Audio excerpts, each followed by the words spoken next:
Well, we're back again. We're back here Mhm. for another pain-supported conference, World Conference. It's online, and just want to welcome everybody who's registered to attend the conference. And Keith, I'm with my buddy there, Keith Meldrum, over there in Canada. And we've got Dave here, who's going to be our first presenter. Mhm. But yeah, it's great, Keith, isn't it? That we're this being a fifth conference now that we've been running for people living with persistent pain, self-managers, and also healthcare professionals. Mhm. Yeah, no, it's great to be doing this again, Pete. We've been doing this for a while, and this is the second year that the conference is sort of the capstone to the Pain Supported Self-Management Week that we unilaterally started last year because we said, "Hey, let's just start a week," and so we did. So it's been a great week. We've seen lots of uptake and people doing things around the world. So we're really excited to see the profile Yeah, being raised. And I just want to give a little shout out to one of our old friends way back. We talk about pain self-management, and then a few years ago, you and I started talking about pain-supported self-management. And it's that supported term that really cements what this is about. Because for people who live with pain, we talk about the importance of doing what we can for ourselves in the self-management world, but that can also often sound very sort of isolating. But with supported self-management, it means you're part of the team with your healthcare providers. So they're still there to help you. Nobody's telling you you're on your own because you've always got this team behind you that is there to help you when you need them. So the sort of, it's about the supported self-management. That's what we got a great lineup here to talk about today. yeah. Okay. So, um, hello, Jim. Can you just turn your camera off, Jim? Thank you. Our presenters are coming in fast and Yeah, furious. This coming in. is Yeah, great. all getting eager beaver. Yeah. Jim, can you turn your camera off? Thank you. So, the theme of this year's conference is the theme of this year's conference is upstream, downstream. Mhm. We was talking about this last year, weren't we, Keith, about there's still this massive problem, um, not just here in the UK, but it's just around the world that um, where people get stuck in a system, and what it is that I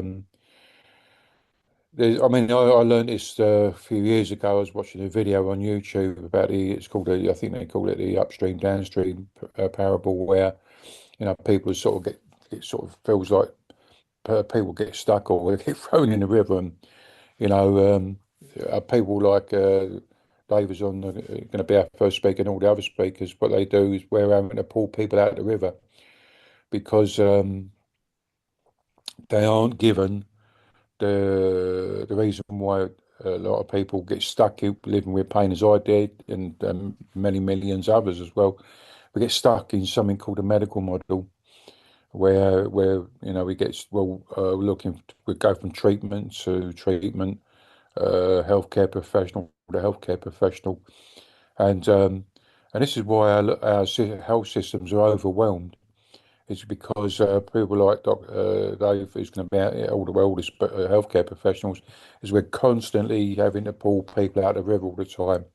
But what we need to do is go upstream and find out why these people are getting stuck, like, why they're getting stuck in this medical model. And that's the theme of today's conference, and all the presenters will be putting their spin on it. How can we fix the problem, like, and how can we avoid people, excuse me, falling in the river, or the pain river, I suppose you could call it. Mhm.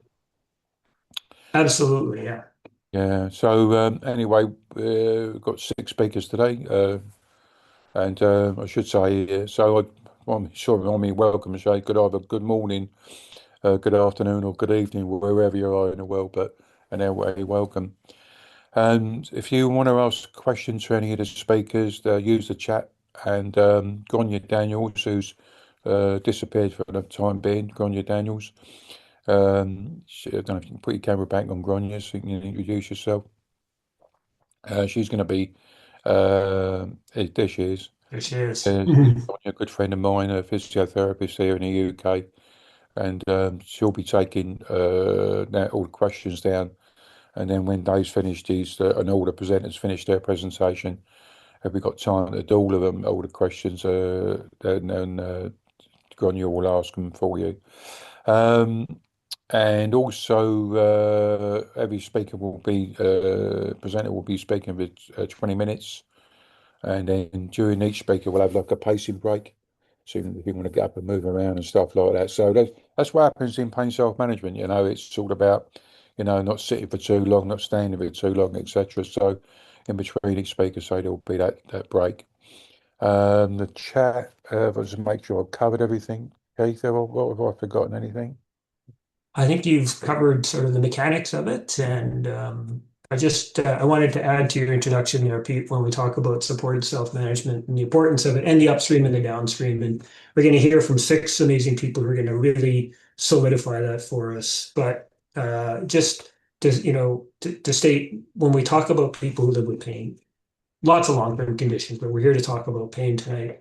Pain is a total human experience. So it's not just the pain, it's the complete effects on your life, right? Mm, What we call the social determinants of health. Are you able to work? Are you able to pay your rent? Like all of your life experiences also impact your pain. mm, And when we look at a supported self-management model, it gives people really the tools and the supports they need to manage their life. And when you can manage your life, your pain becomes a little easier to live with. It doesn't make it go away. I mean, we'd love to say it makes it go away. It just stops tripping you up all the time, and it's something that you can kind of walk along beside you a little more often. yeah. So that's what we're going to hear about today. We got sick people who've got just great experiences, and they're going to talk to us about how this works. So. And before we go on to Dave, I just want to give Dave Oxley a shout out. Hmm. I don't know if you want to come on camera because I can introduce you. Dave is doing all the technical stuff behind the scenes, and without him, I don't think we would be make that happen. Hmm. So Dave Oxley is he come through he's sort of I knew Dave from when he was living with pain, and but now he's moved on and leading a very very successful life now. Hmm. So, but it's all down to Dave's hard work as well. Like, with people like myself and Keith and Dave, all the other dudes like out there who coach pain self management. Where I says there's like messenger boys, like messages, but it's those who are living with pain. They're hats off to them because they have to do all the work, etc. So, without All further right. ado, Yeah. um, It's time to, I think, introduce our first presenter to kick the night off for us, or morning, or wherever you're at to kick this conference off. yeah, So yeah, you can see on your screen, we have Dr. David Flusk, and we're not going to get into a lot of bios because they'll talk about themselves a little bit. But just at a high level, Dr. Flusk is a Canadian. Yoo-hoo. Way to go. woo, He's on the other side of the world on the East Coast. He's a pain physician and anesthesiologist, doing great work in Newfoundland. He's located in St. John's, Newfoundland. And happy to say, I get to be one of hopefully the first people to announce that Dr. Flusk was just recently elected as the president-elect of the Canadian Pain Society. So very excited for Dr. Flusk for that. And with that, Dr. Flusk, we're going to turn it over to you. You've got your 20 minutes to dazzle this audience. So, Thank you, Keith and Pete, and thank you for the congrats and the recognition. I'm still trying to soak it in, having won that election and been awarded this amazing opportunity with the Canadian Pain Society. So I'm not a techie, so I got to share my screen, so I don't want to mess this up. Um, I'm going to share here, right? that should give you what you need, and you just Yeah. yeah. Okay. So tell me if you can see my screen or my slides. Can you see them now? Not yet. No, Can you see them now? no. Okay. I guess I requested to share. Oh, here, someone just allowed me to share. There we go. Okay, we can see your desktop now. So if you can Okay. start your PowerPoint, you'll be good to go. Yeah. All right, you can see that? There we go. Yep. Over to Okay. you. I'm just going to take you guys off my screen there so that I can, yeah, here we go. All right, just optimizing what I can see, guys. Sorry. All right. So yeah, thanks for having me. It's a little late here. Don't mind me if I seem a little tired. I'm going first because I think, well, I thought it was going to be the latest for me, but I didn't consider the UK. I feel sorry for you guys over there sitting here at 2 in the morning. And Keith's over there on the west coast of Canada. Fresh afternoon, ready to go. So yeah, when I was asked to talk today, kind of a broad topic, right? This is upstreaming, downstreaming healthcare. You can get into approaches to patients, policy, and everything in between. So it really casts a wide net. So I thought I'm the first speaker. Why don't I just go into a general high level overview of what is upstreaming in healthcare, what is supported self-management, and how do the two fit together? And I thought perhaps that might be a fitting kickoff to your evening. So, without further ado, supported self-management and upstreaming healthcare for chronic pain management. I gotta, all right. Sorry, I can't see my slides. Give me 1 second, guys. Okay. So, what does upstreaming mean? Um, Upstreaming is addressing the root cause and early drivers of chronic pain or any chronic condition for that matter before pain becomes entrenched, disabling, and costly. And again, as Keith mentioned, we're talking about chronic pain tonight, but really this can be applied to any chronic disease or chronic illness. So imagine a scenario where patients can be seen by a physician, a psychologist, a chiropractor, occupational therapist, a pharmacist, any healthcare provider in the same space longitudinally. This would allow us to get to know our patients really well from multiple perspectives, and it enables us to treat the entire person. And I'm going to go back to what Keith said. We're treating a person. We're not treating a symptom. We're not treating a body part. We're treating a person. And if we approach it this way, then we'll get better yields, better buy-in from patients, better outcomes. So the goal is to return to a productive and meaningful life despite having chronic pain. So we're going to shift our focus to prevention, early intervention, social and environmental factors, and whole person care. So we're moving from the reactive treatment to the root cause prevention. To do this, we need a fundamentally different healthcare system. We need to move beyond looking at the symptoms and treating the illness, and we need to improve health where it begins. We know that health doesn't begin in the four walls of my office or my colleague's office or any clinical office. It starts where we live, where we work, where we eat, sleep, learn, and play. We know that these environmental factors impact our health more than our genetic code. These are the factors that impact our health longitudinally. So health begins wherever we spend the majority of our lives. So let's talk about some core principles of upstreaming healthcare. It starts with a system that allows us to routinely ask questions of our patients about the conditions and circumstances that matter to them, about where health and unfortunately where illness begins. So these core principles will help you to understand what upstreaming healthcare really means.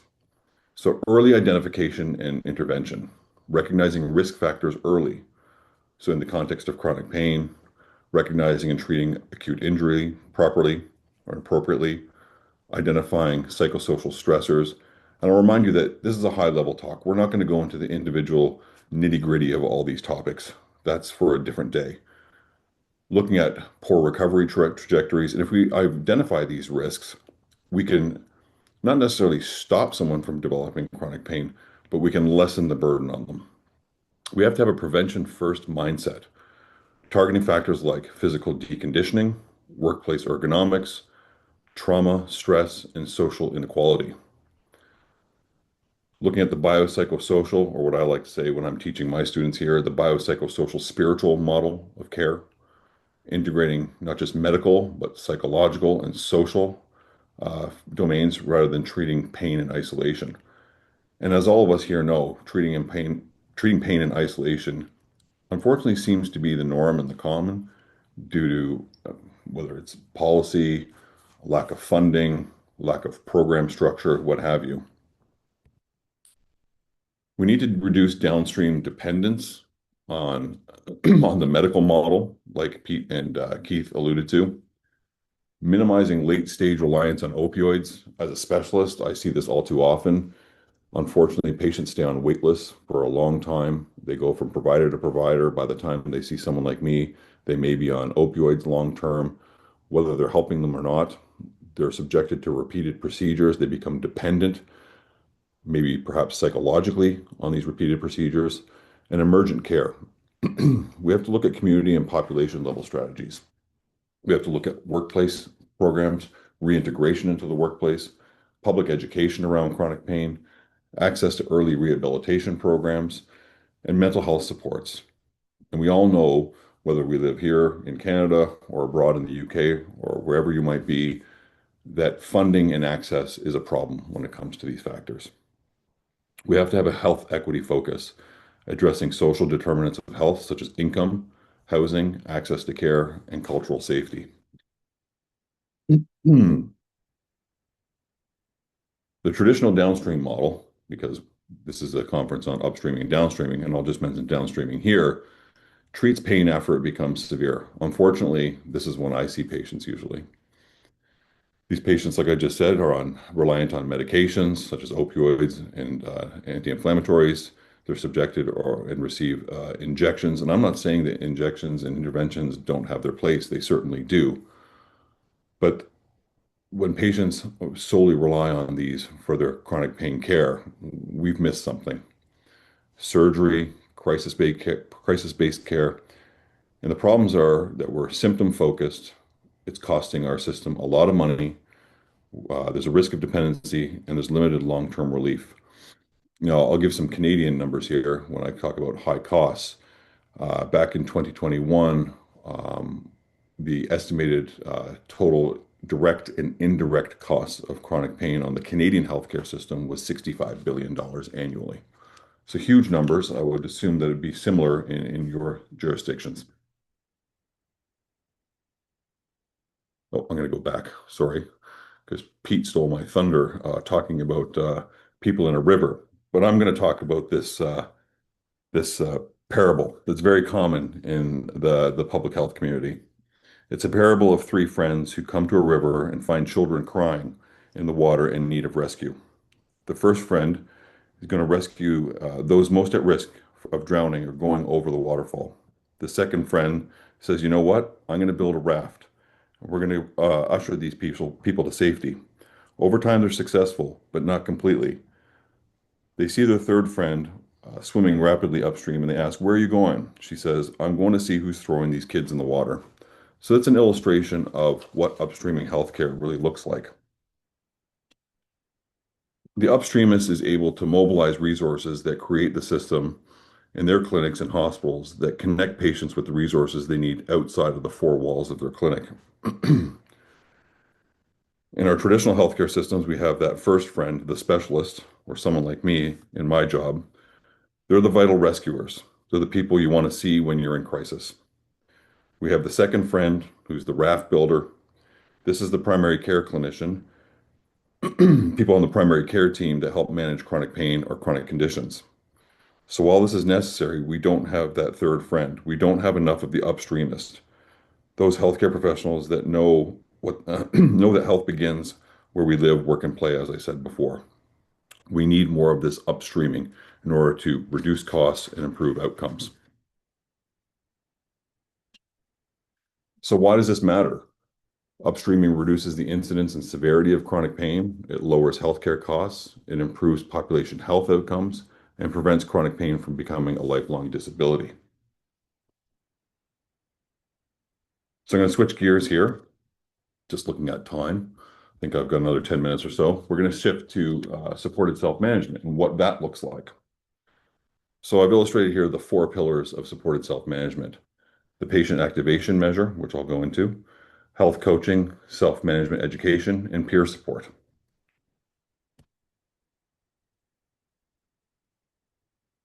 The patient activation measure, for those of you who haven't seen this before, it's a validated screening tool that we use.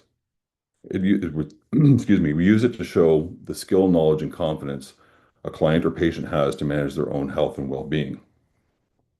People at level 1 describe having little knowledge and confidence to manage their condition on a day-to-day basis and often feel overwhelmed by their condition. People at level 4, by contrast, have the most knowledge, skill, and confidence. This validated screening tool has 13 questions. There's a score out of 100 possible points, and you can see there from the slide, 0 to 47 points is level 1, 47 to 55 is level 2, so on and so forth. The end result is that the clinician or the healthcare provider has a tool now and has a score or an outcome that's used to tailor the level of support required for an individual client to increase their level of knowledge, skill, and confidence regarding their own chronic pain or chronic condition. So just to give you an idea of what this looks like, I'm sorry that's a little light and small, but you can zoom in. These are the questions, and examples of these questions are, when all is said and done, I'm the person who's responsible for taking care of my health. I'm confident that I can help prevent or reduce problems associated with my health. I understand my health problems and what causes them. I know how to prevent problems with my health. I won't read all of them, but you get the idea. The patient or the client will answer each one of these questions and say that they disagree with them, agree with them, or strongly agree with them. And that will give us an indication of how confident or how involved they are with their own health. And with this, like I said, it can help us to tailor that plan for self-management. The next pillar is health coaching. So what's health coaching? It's a non-clinical professional who partners with individuals living with persistent pain to improve their quality of life through education, behavior change, and self-management strategies. They don't diagnose or treat, but rather use motivational techniques to help clients reduce their pain-related fear, manage stress, and regain functional independence. The goals are client-centered and reflect the behaviors and lifestyle of the changes desired by that client. By way of example, just getting enough rest. I often say to my pain patients, if you can get a good sleep and good rest, that's a huge win. Get regular physical activity, eat a more balanced and nutrient diet, achieve and maintain a healthy weight, or spend quality time with friends and family. We know all too often that chronic pain patients might live in isolation. So even socializing and getting together with friends can improve that quality of life. Health coaching is not infinite. A finite number of sessions are recommended with revisits as necessary. What's self-management education? This is the third pillar. This empowers individuals with chronic pain to actively manage their condition, improve function, and enhance quality of life. And you can see the common theme here. Everything I've talked about really is leaning towards the same end goal. Self-management education can be online, it can be one-on-one, or through group and community programs. And I've put some examples of content there. Identifying common feelings, debunking myths about chronic pain, differences between acute and chronic pain, which is an important one, pacing, physical activity and exercising, healthy eating, and problem solving. In terms of who qualifies for self-management education, I'm just going to read you an example of our pain self-management program here and who would be included or qualified to register for this education. So program participants include people experiencing chronic musculoskeletal pain, such as neck pain, shoulder pain, back pain, whiplash injuries, chronic regional pain syndromes, repetitive strain injury, chronic pelvic pain, post-surgical pain that lasts beyond 6 months, neuropathic pain caused by trauma, or neuralgia such as post-herpetic pain, trigeminal neuralgia, or post-stroke and central pain. So that's an example of who may go to one of these workshops or avail of this service. The skills provided by the end of it are pain science education, goal setting and problem solving, pacing, relaxation techniques, and fostering self-efficacy. And last but not least, peer support. The ultimate goal is to bring people together with shared experiences to support each other. They share emotional, social, and practical support. This complements professional care, it reduces isolation, and fosters self-management skills such as pacing and coping. It does this by normalizing experiences and building hope amongst peers. It provides a safe place where you can feel accepted and understood where everyone's experience is equally important.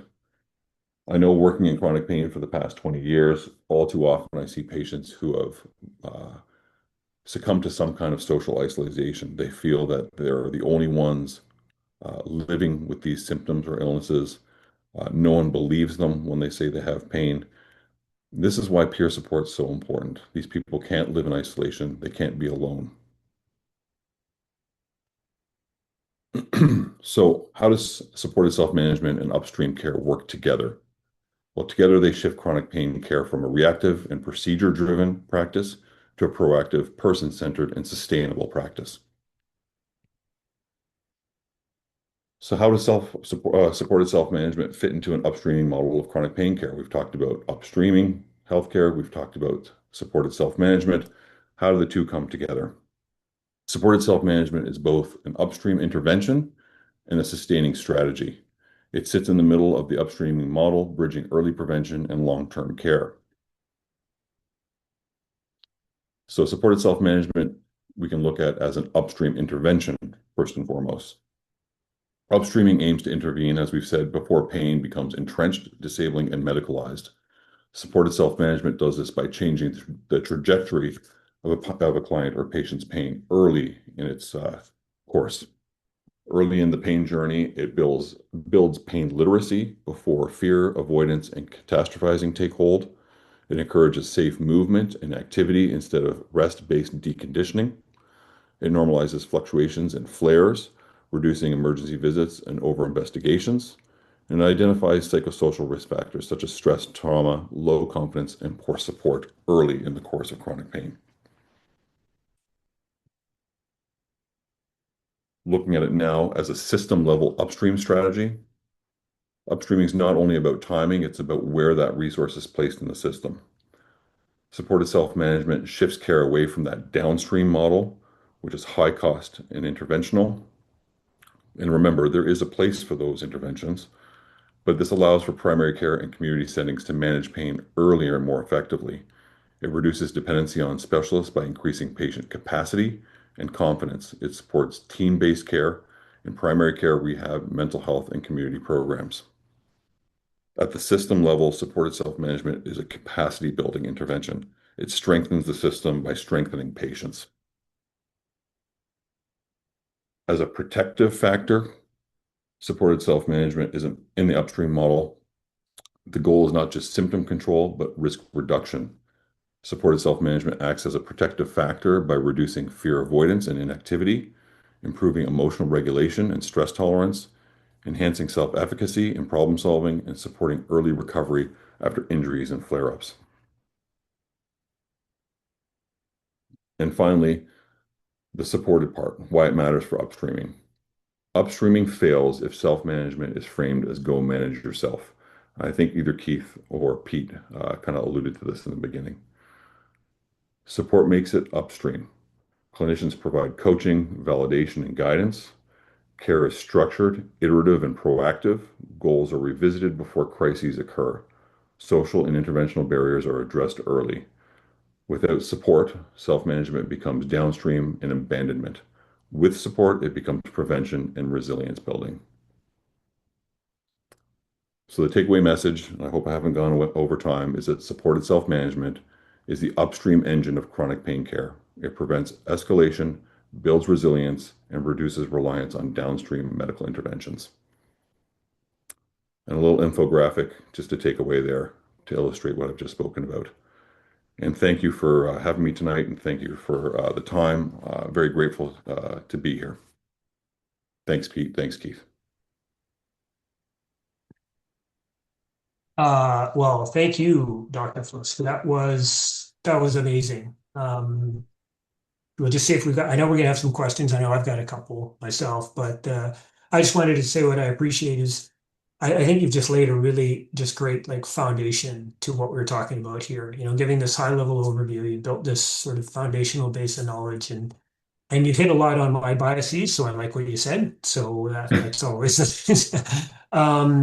You just really given people a real good, solid overview of what we talk about by supported self-management in the upstream model. So thanks for that. It was good.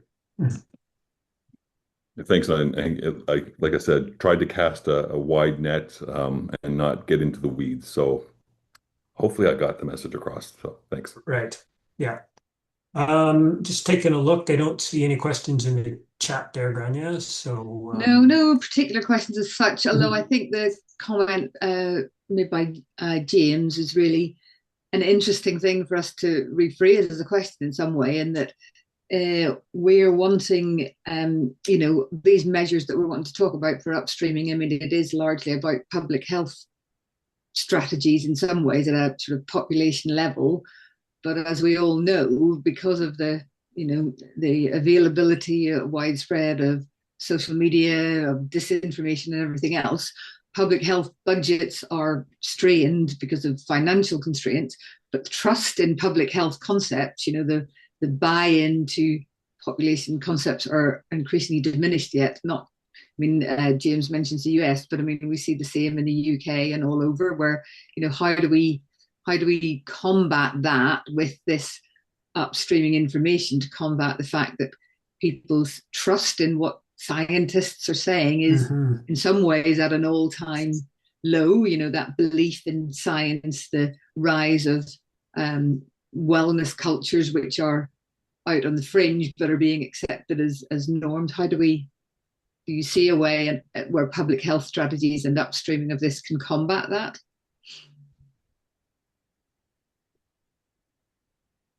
Big question, right? Mhm. I mean, it's only a tiny question, David. It's a tiny little question. Yeah. Yeah. I mean, like, I don't have the answer. Yeah. Honestly, I wear multiple hats. I'm a clinical grunt. I go in the morning. I see my 25 patients. I do the best job I can do in a system that, like, I'm sure I don't want to make assumptions about your systems wherever you might be, but they're all strained, right? Unfortunately, we're all working in silos. My other hat is I'm a clinical chief for the health authority that I work in, and I'm sitting on medical advisory councils. I'm meeting with medical services all the time, and for some reason, we talk about things like we've discussed tonight. Upstreaming healthcare. Looking at those social determinants of health and trying to catch things early, but why can't we put it into action, right? It seems like there's so much institutional inertia, um, and I can't wrap my head around it either, Rania. Yeah, I sit there at the table and say, look, these are wonderful ideas. Um, why can't we put boots on the ground? Like, yeah. what's preventing us? Mhm. And I don't have the answer, No, you know, because I know. I mean, yeah, it is a big question. I, yeah, Mhm. in my own opinion, would be certainly the one thing that we can each do. Those of us that are, as you say, clinicians who are at the front line. So in my day job, I'm literally seeing, 20 to 25 new chronic pain patients a week. 900 to 1,000 patients a year. And hmm consistency then from clinicians is key, isn't it? If you keep giving people the same message and you're consistent with it, and it is a message that is, you fair and consistent with your colleagues. So, if yeah, you system you're working in, if you are all saying the same thing, you can eventually create buy-in, but there's a real pressure, isn't there? I don't know whether first contact counts or every contact counts is a thing so much in Canada, but it was very broadly brought out in the UK.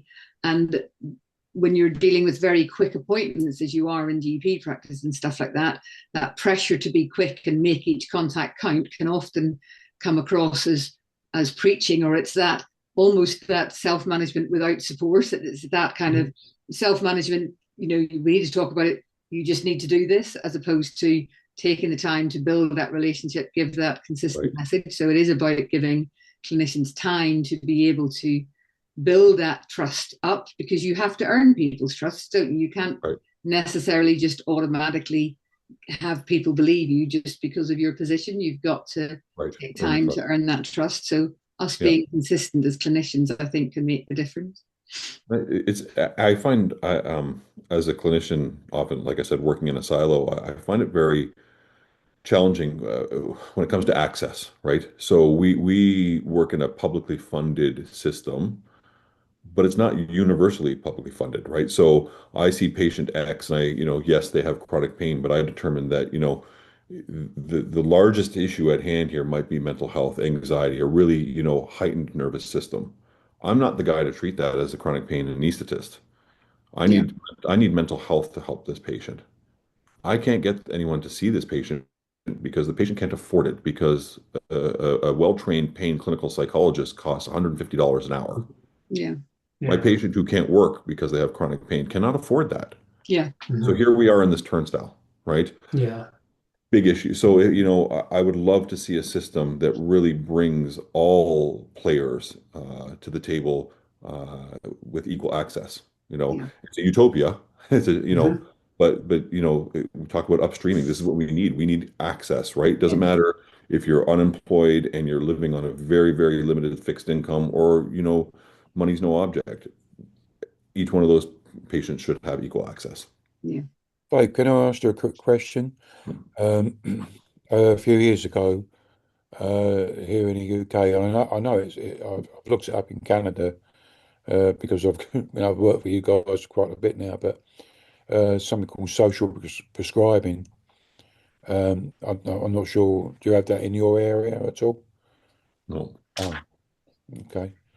It's something that they started up here in the UK, excuse me, a few years ago, because this is the problem. Where a lot of healthcare professionals, yeah, but what do I do with all the, as you alluded to right at the beginning of your presentation, and I often say that once you've had, I think the coaching part of the stuff in long-term pain is once you've had pain for 3 months or more, other things kick in, sleep problems, money worries, relationship problems, and whatnot. And there's stuff that you guys, you can't wear so many hats, like. Right. Yep. So they started up something called social prescribing, where you could signpost a person. So they'll go to here. They have every GP surgery as a social prescriber agent, and so you find out, well, what does this person actually want to do? What do they, so if they need if they've got some psychological problems, they can be signposted to the talking therapies. And if they want to they feel, well, I want to get active. And that there's a social prescriber will know of like local walking groups or dog walking groups or something, or yoga or they'll know what's going on in that community, and it seems to kicked off. But I mean, Canada's a massive place, but I know a lot of they've identified that with pain as well. There's other issues kicking in. If they and you said that in your presentation, if they're living in poor housing or they got perhaps they don't like their job and whatnot. All these things here can wind up the pain, Mhm. So how the hell do you do with all that stuff? But this is where these dudes, like these social prescribers, they could help. I'm not saying it's the answer, but it's like another tool in your toolbox or toolkit where people can go to, But again, it comes down to investing in uh, having social prescribers, it's like say as you go around, as you call it, the turnstile, keep going Right. around the turnstile. So, but I mean, perhaps you know. Peer support could be the answer. I know Virginia McIntyre over there. She Mhm. does a fantastic job in Canada. Yep. So, People in Pain Network, and I think I've worked in when I've been working with when I worked in the NHS and other groups as well. Worked on something called expert patients, but people know the answers already, but they don't. They just been switched off a bit, But it's, I mean, we all know a very famous self-management program called, it's been around since the 1930s. It's called AA, and there's no healthcare professionals involved. There might be probably some in a group, but they get better by talking, and working to a program, So I think sometimes people, as you said, one of the biggest problems with pain, it's very isolating, and you've got to add that there. And I do. I mean, I checked it out a couple of years ago. There is actually a chronic pain anonymous, like I think it's based in the States, but So, it's another avenue, sorry, Pete, to cut you off there, but we got to We've go. got to We're on a move on. clock here. So, Well, Dr. thanks, guys. Flusk, just wanted to thank you for the time. That was amazing. It was a great way to build a foundation. But we got to move into our break here because up next we've got Jim Stark who will be joining us. So, Okay. Good night, everybody. all Thank right, you. thanks a lot, Dave. We appreciate it. Thanks, Dave. Good night, mate. Good night. So, All right, 3 minutes. So we're about a minute behind. So at 3 minutes from now, we'll be back up, and Jim Stark will join us, and we'll okay, get going thank you very again. much. Have a nice pacing break. See you in three, Jim. Hey, Jim. How you doing, Pete? I'm good, mate. You're looking well. Thank you. You are too, for considering it's middle of the night for you. Don't worry, mate. In actual fact, during the week, I'm pretty much getting up actually to do my yoga, so it's not that bad. So I'll get up. I know it's a bit bonkers. I get up about 3. To my day starts about 3, and get up and do my stretching and yoga and stuff like that It, before I go down the gym, So it ain't too bad. I've had a couple of hours sleep this afternoon.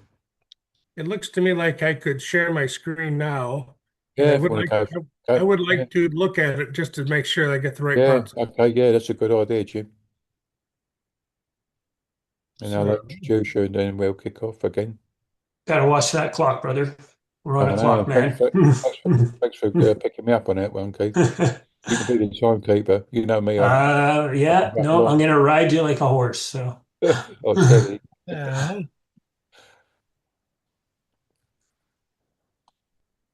unfortunately, I have my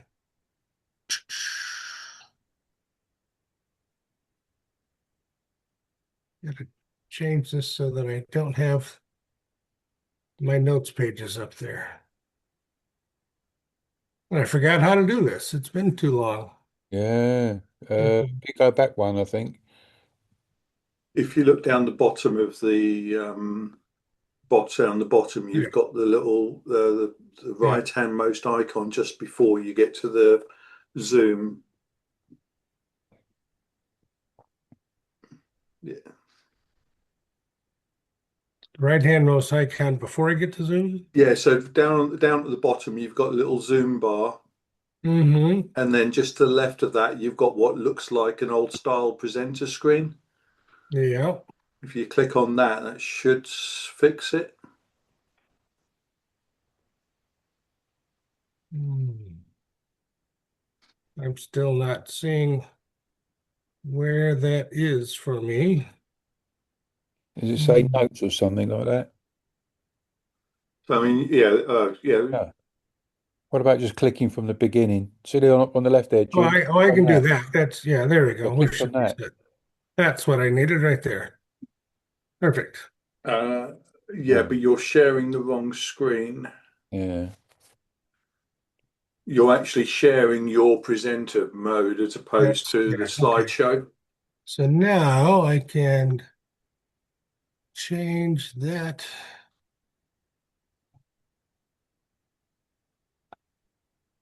Oh, that's not working. you Let's stop. just I'm going to stop my share for a second here. We'll try it another way. Yep.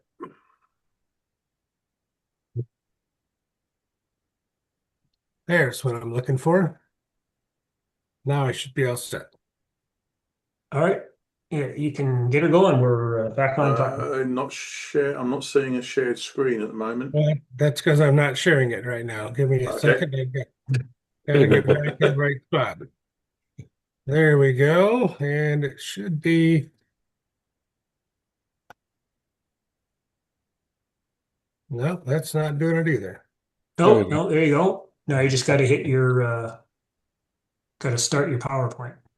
Yeah, well, It's the little icon down on the bottom right, just above your little microphone icon, way down. Keep going. Oh, no, the right. Keep going. Bottom right. Uh, you Oh, say that's your left.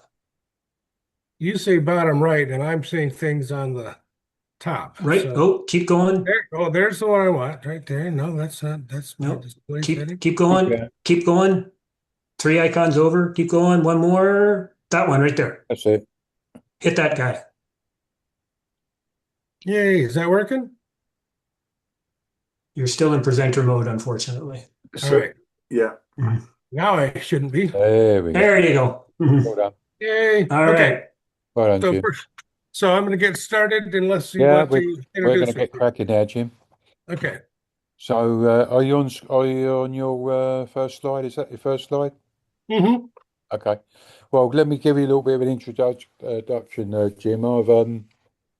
First off, thanks very much for being a presenter today, Jim's really appreciated. And I've known Jim for quite a few years now. I think we met as usual via social media. I don't think we've actually met in person, but I know you when I was used to run workshops and stuff like that.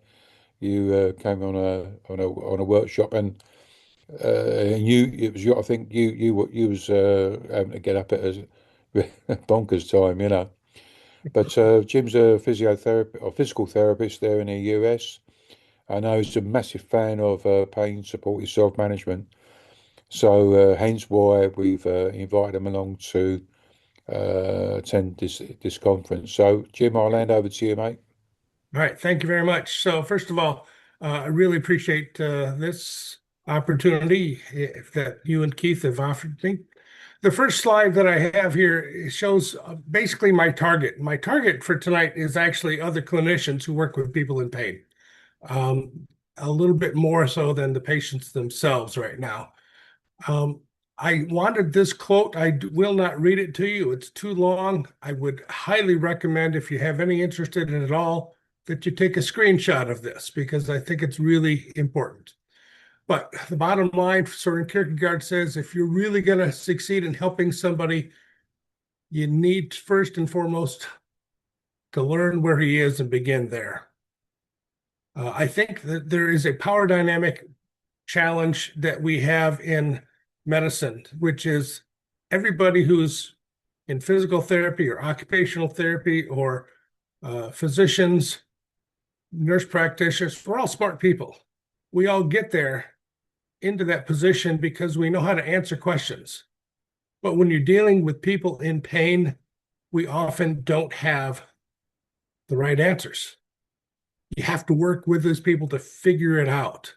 It's not a simple answer. And so I think this quote is really powerful, and we need to understand that power dynamic and make sure that we stay humble and learn from the people we're working with. Now, see again, how do I advance my slide now? This is not working the way I want it to. All right, we'll do it this way. Sorry about that. I thought I had this all set.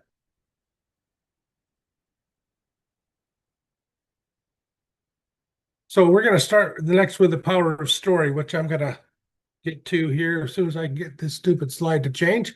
The power of story is power of context. And when you are working with people who are living with pain, you need to make sure that they are not misled by the language that we have. Oh man, this is really frustrating. I'm sorry. I'll get this set in a second here. Why can't I not do this? The computer is getting old. Well, at least you all got time to read this quote. Why is this not working? You have a forward arrow key on your keyboard. Sometimes Oh, that'll I do, advance but it. it's not working. Okay. And I can't get the cursor on the right side of the screen to get it on the slide. So this is intensely frustrating for us all. I even plugged in my pointer to make that work. And it's not working. All right. Do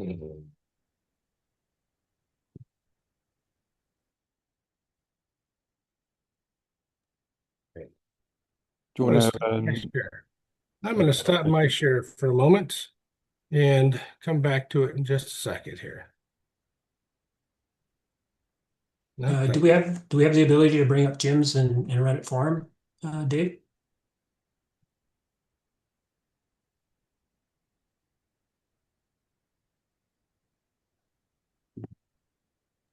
I don't think I've got Jim's slides. I sent them through a couple days ago. I know Did you? that. Right, I've got to find them then. That means I've lost them. Apologies. Okay, now I am going to not do that. I'm going to go back to there.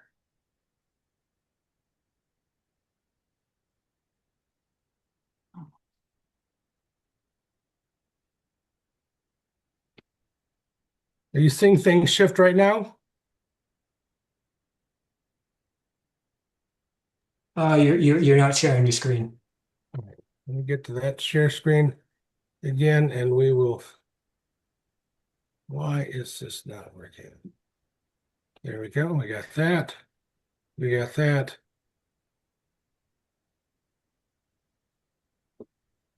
All right, this will work. Even if it's messy, you'll be able to see it. All right? Okay.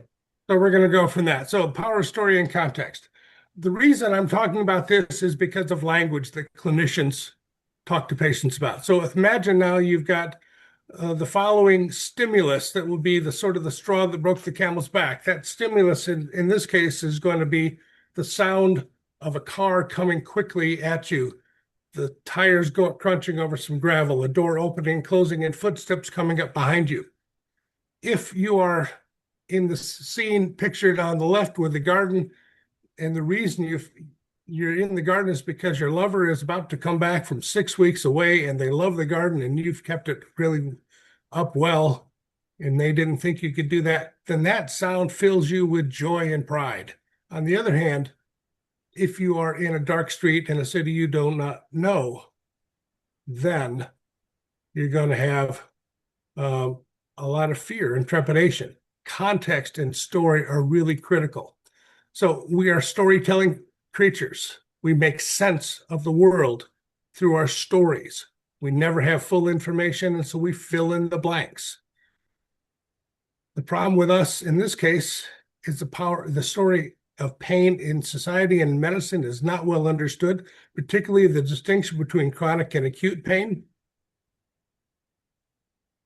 And the way I describe this to my patients is to imagine how words and actions of a partner you have is scrutinized differently when you suspect that partner might be cheating on you.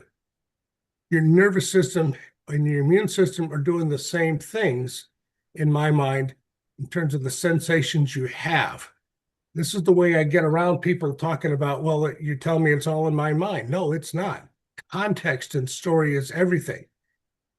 Why do I care about that? And for tonight, because the words that we use on this left side of the screen are words that are so common in medicine, so common in physical therapy, and they are not helpful. They set the tone. I don't know how many patients I've had just this year, we're only not even 2 months into it. I've had 4 or 5 patients who tell me that they don't expect to get better because they have arthritis and they think arthritis is wear and tear and that any pressure or any activity that they do is going to cause more damage. They learned that from their clinicians, whether it's a physician or whether it was another therapist. The language we use is a nocebo being the opposite of a placebo. Things that you don't think will have any bearing on the case will change the physiology of the patient. And so learning these other ways of describing it are really helpful and really useful. And one of the ways that I challenge those beliefs about arthritis is with this image. So we've got a couple of women here. We've got an x-ray that would correspond to the older woman. Got an x-ray that corresponds to the younger woman.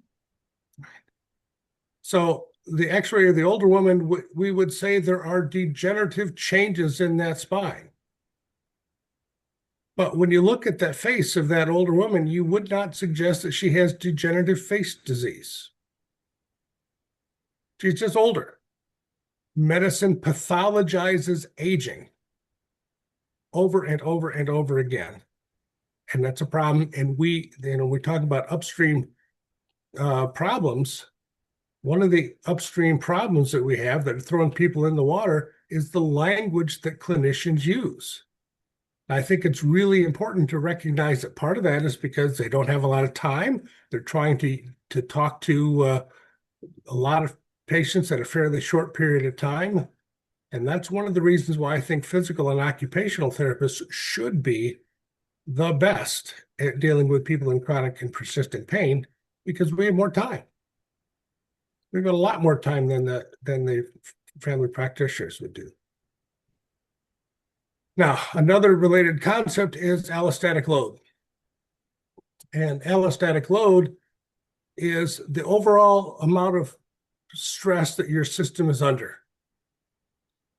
And the way I describe this is with this jar. There's one of two ways I describe this. You've got water pouring in. When the jar overflows, life gets messy, pain would occur, or anxiety would occur, or stress would occur, or a variety of other related issues. But the reason I like this image as opposed to, say, the Bilby in the bathwater or the overflowing teacup or things like that that are common out there is the relief valve. And this gives patients three clear strategies. Can you decrease your stressors? Can you increase your capacity? Can you open up the relief valve or get an extra relief valve? One of the things you can do. Now, the capacity is a really interesting one from a physical therapy perspective, and patients get this really easily, and that is strength training. Physical therapists are always talking about strength. Why? Because it gives you more capacity. You put your body under some load. If it's not too much load, if it has to be enough to create a stimulus, then with enough rest and nutrition adequately, your body responds. Well, you can increase capacity for a variety of things. Now, personally, my capacity for dealing with my grandchildren has increased tremendously since they first moved to this area. Being around that much noise after living alone for 5 years was really hard for me. Now it's a joy. That's increased capacity. Okay. So these are what I'm trying to do is show you the ways that I talk to clients to help understand that issue. The next one here is the straw that broke the camel's back. Another analogy that works really well and people can understand when you're talking to a client, whether or not they are, they want to make sense of their pain and they blame the lift that they did or the way they slept or a slip but not an actual fall, because shortly after that they had all the pain came up. But when you look at this kind of an idea and you start talking about all the load that's on that poor camel's back, you then see that there's other targets, and it doesn't really matter what the last straw was if you take some of the load off, if you start to sleep better, if you improve your diet, if you change your social stressors, if you stop smoking or stop alcohol abuse, if you get some grief counseling, a variety of things that you can do that will take some of that load off. And then as part of a self-management strategy, they can work much better. Now, I think there's really 5 keys to success when I'm dealing with a patient who is living with chronic and persistent pain. And by the way, I need to shout out this graphic here. One of my patients painted that for me when she was trying to tell me what it was she was feeling. And she said she couldn't put it into words, but I knew she was an artist. And 2 weeks later, she came back with that. So the keys to success, 2 of them are, one is clearly the therapist's role. One is shared between the patient and the therapist. And the last 2 are pretty much on the patient. But the first one is to validate your experience. Keith, I know you've talked about this. Joletta, you've talked about this. If you're on right now, almost everybody, actually everybody that I know of who has done well in terms of finding a life to live despite having chronic pain, they all start with a clinician who validated their experience, because it is almost impossible to get better if you still have to prove that you're ill, if you have to prove that you're in pain. So I get through that the very first day by saying, I believe you. You don't have to prove it to me, but I want to know what you experience. And it's stunning how many times previous clinicians have doubted the patient. And so again, as an upstream thing, we're looking at clinicians who are adding to the burden rather than relieving the burden. Okay. Now, this next couple are really interesting for me. The patients need to make sense of their pain in order to really move forward.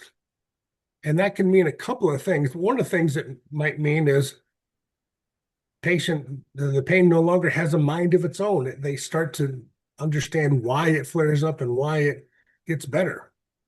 And the therapist can help that by doing looking for and or creating what I call expectancy violations. So for instance, when I have a patient who had chronic back pain who can't stand up well from a chair because the back hurts so much, and I say, well, how about if you blow out? I try that. I said, okay, now blow out, and then after you're blowing, stand up. Roughly 90% of the time, the pain is less. Now, if you do something like that, the question becomes why? Now the patient is willing to think about ways that they could manage themselves that they never considered possible before. The job of a good clinician is to help patients have some ways of managing their pain and then being able to move on just a little bit from that. Okay. Another way to make sense of pain is to come to believe that there is no danger in the pain other than the fact that the pain is intensely uncomfortable. But again, if you feel like arthritis is causing your pain and the more pain you feel, the worse you're making your arthritis, why in the world would anybody expect to do any good with exercises or other meaningful movements? The last couple of things on the patient's role is having a willingness to move forward despite the pain and or acceptance that the pain is there at the moment, but that doesn't define their future. That's a hard one to do. We'll come back to that in a minute. Now, this is a slide that I created a while ago. You talk about the stages that people are in when they're doing their on this path towards recovery. And in the early stages, many people are in a sort of a fear-based state. And when they have that fear, they tend to be panicky. They tend to have a passive strategy. They tend to look for somebody else to fix them. They can be really desperate. And they can be in that state for years. If someone is in that state, I cannot reasonably ask them to do self-care. That won't make any sense to them. They're drowning. They can't possibly do any conscious effort. But if you can begin to help them ask some questions, make sense of the pain, as I talked about with trying to stand up from a chair and have it feel reasonably comfortable if they simply blow out. Or I have people sing and they have less pain when they go up and down stairs. Or I'll have people tighten up little muscles or breathe differently. There's a variety of things, but I go about trying to find ways to create those expectancy violations that opens them up to questioning what's going on. And then you can start moving into this learning phase. Okay. When you get all the way out to this growth phase, this is when you're thriving, despite having pain. And one of the things that you can do I have circled down here, help others on their pain journey. Dr. Flusk talked about peer support. That would be the kind of thing that people like this, if they make it out to this stage, can be really, really helpful with.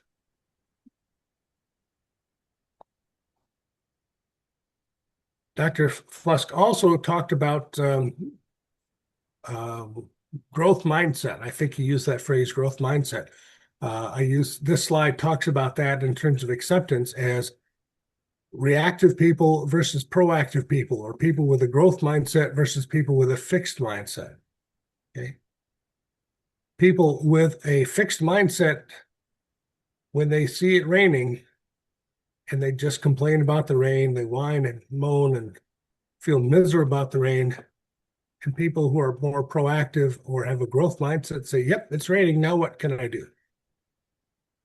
And that is what I attempt to try to help people understand. And this image is one of them. I use a lot of pictures and images and stories.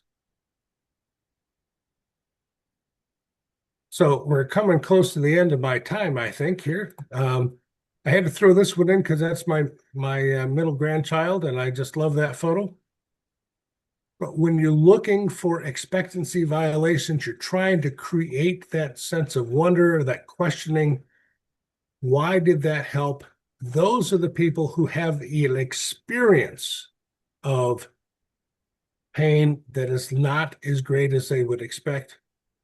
Those are the people for whom pain education can start to help. If you don't have that questioning attitude, pain education is actually harmful, I think. People will feel like they're being dismissed and not really responding in the way that they would like. When you're making sense of the experience for people, I think it's fair to say that the search for a single cause of pain is not just pointless, it's harmful, because that single cause of pain is almost always on a mechanical mindset. It's the body as a machine. The pain is always so much more complicated, and it's a biological, physiological response that involves the brain, it involves the nervous system, it involves the immune system. And you can use stories and analogies and experiences like I'm describing to help make sense of that for your patients.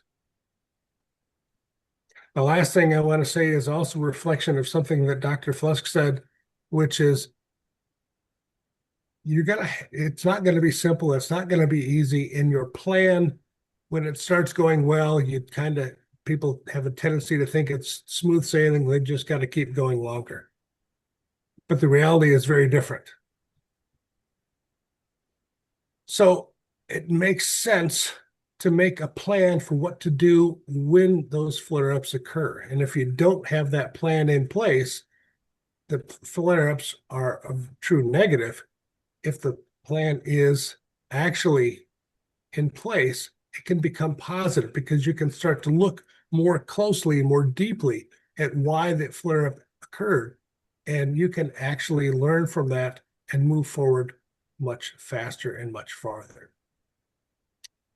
So I'm going to stop my share at this point and apologize for the messed up presentation, but hopefully the content was good. Hey, you got through it. You made it happen. That's all. That's what's important, Jim. So thanks very much for that. So okay.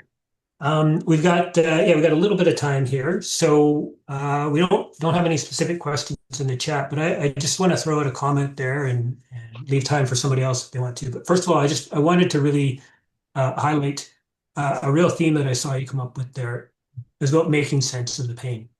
I think that's really fundamental for a lot of people, because when you're in the thick of it, when you get thrown into it, and this really ties into the upstream downstream. Once you start down that river, you've got this all complete sense of what this thing is. It's just this great big nebulous, terrible thing. And when somebody like you and others like David Flusk and others that are going to talk can help people make sense of that, that's when they can start to refocus and reframe their relationship with that pain, and then do the things that you've talked about and what they can do to live better with it. So The biggest takeaway from what you offered there is making sense of your pain because it is senseless. Like it just doesn't make any sense. So great talk, great points. Really, really Yeah. excellent information there. I really think, though, that clinicians need to go out of their way to create these situations where they can open up, the patient opens up to a question. Long before I did learn that concept, I would piss off so many patients by trying to explain their pain away. And Right. it Yeah. was just a ludicrous thing to have done. And I was fortunate that I was able to move past that. But with all good intentions, I probably harmed some people. And I And contributed to that. fair enough. It's not fair to throw people under the bus. You don't know what you don't know, right? Yeah. And until you came to that point of realization, because they don't teach you this in PT school or medical school to, like talk to people about what matters to them and what are they missing and what's their function and all of their stressors in their life. You're there to fix them. And sometimes the biggest fix you can do is listen. 5 years ago on this same World Conference, the first one, Brownie Lennox Thompson made a comment about we don't have any training as to when it's appropriate to tell somebody their pain is chronic. Right.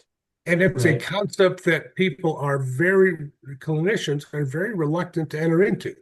Right. Yeah. And I think one patient in particular comes to mind when I said her pain was chronic. She said, "It is? Oh, that makes so much more sense. Why There you didn't go. somebody tell me that before?" But Right. I mean, I was pretty surprised that it came that way, but it is clear that it is a different beast, and people need to know that as early as is appropriate, and then start to make some, figure out how to make sense of it. So, Yeah. Well, Yeah, thanks that's for you. it. Yeah, as appropriate. I love that. It's a really good Yeah. qualifier. Yeah, yeah. Mhm. Thanks, Yeah, Jim. Thanks very much for your presentation. I liked it. I mean, I loved it. yeah. Uh, The artwork was great. That artwork yeah, was nice. beautiful. And Yeah, thanks for your time. Really appreciate it. I hope you stick around for the rest of the conference if you want to. I don't know what time it is where you are, but it's after 10 o'clock for him where he lives. So, it, right, it's my normal bedtime, but I'll stay yeah. up for. yeah. Oh, that's great, Tim. Thanks, Jim. Couple of minutes break, I think, is it? Yeah, we're 3 minutes, and then we've got Jennifer Daly-Cyr online with us already. She's going to be up in 3 minutes to lead us off with their next presentation. So we'll see everybody in 3 minutes. So, Jen, if you want to fire up if you can hear me, hopefully, you can put And up your presentation. that's great. I will do that right now. Thank you. Oops. If I can find it. There we go. There you go. Well done. How's that looking? Yep, you're Okay. Good. Yeah. yep, you're in good shape there. So yeah, so we'll be back in about two and a half 2 minutes. minutes, and it's all yours, Jen. Okay.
I think we're going to get going here in about 10 or 15 seconds. We'll get everybody to come back in. We'll just get ourselves Okay. back going. Sounds good. There's Mr. Moore. All right. Okay. Well, Keith, before we yeah. go, just I've seen a Mhm. message there. It looks like I think it might have been Jim's birthday today. So Oh, well, just seen happy a message, birthday, Happy Jim. birthday. I just seen a message from Trevor Barker over there in Australia. All Wish right. happy Well, birthday. So happy birthday, Jim. right on. Yeah, okay, mate. So following on what we've been, just two great presentations so far. I'm pleased to introduce a very dear friend of mine, Jen Daly-Cyr, another Canadian. She's over in Ottawa, kind of in the middle of Canada.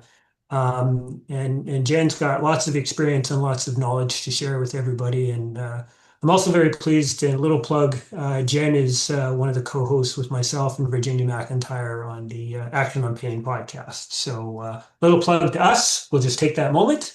Absolutely. Big But we're not moment. here to talk about that. We're here to talk about Jen's experience, her pain experiences, and just the wealth of knowledge that she has gained. She's just a beautiful human being with lots to share. And so, with that, Jen, we're going to turn it over to you.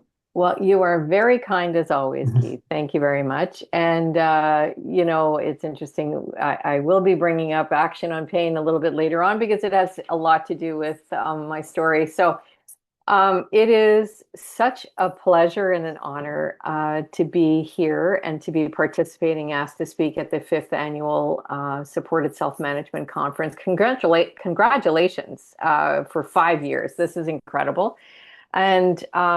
And to be in the company of giants is very flattering.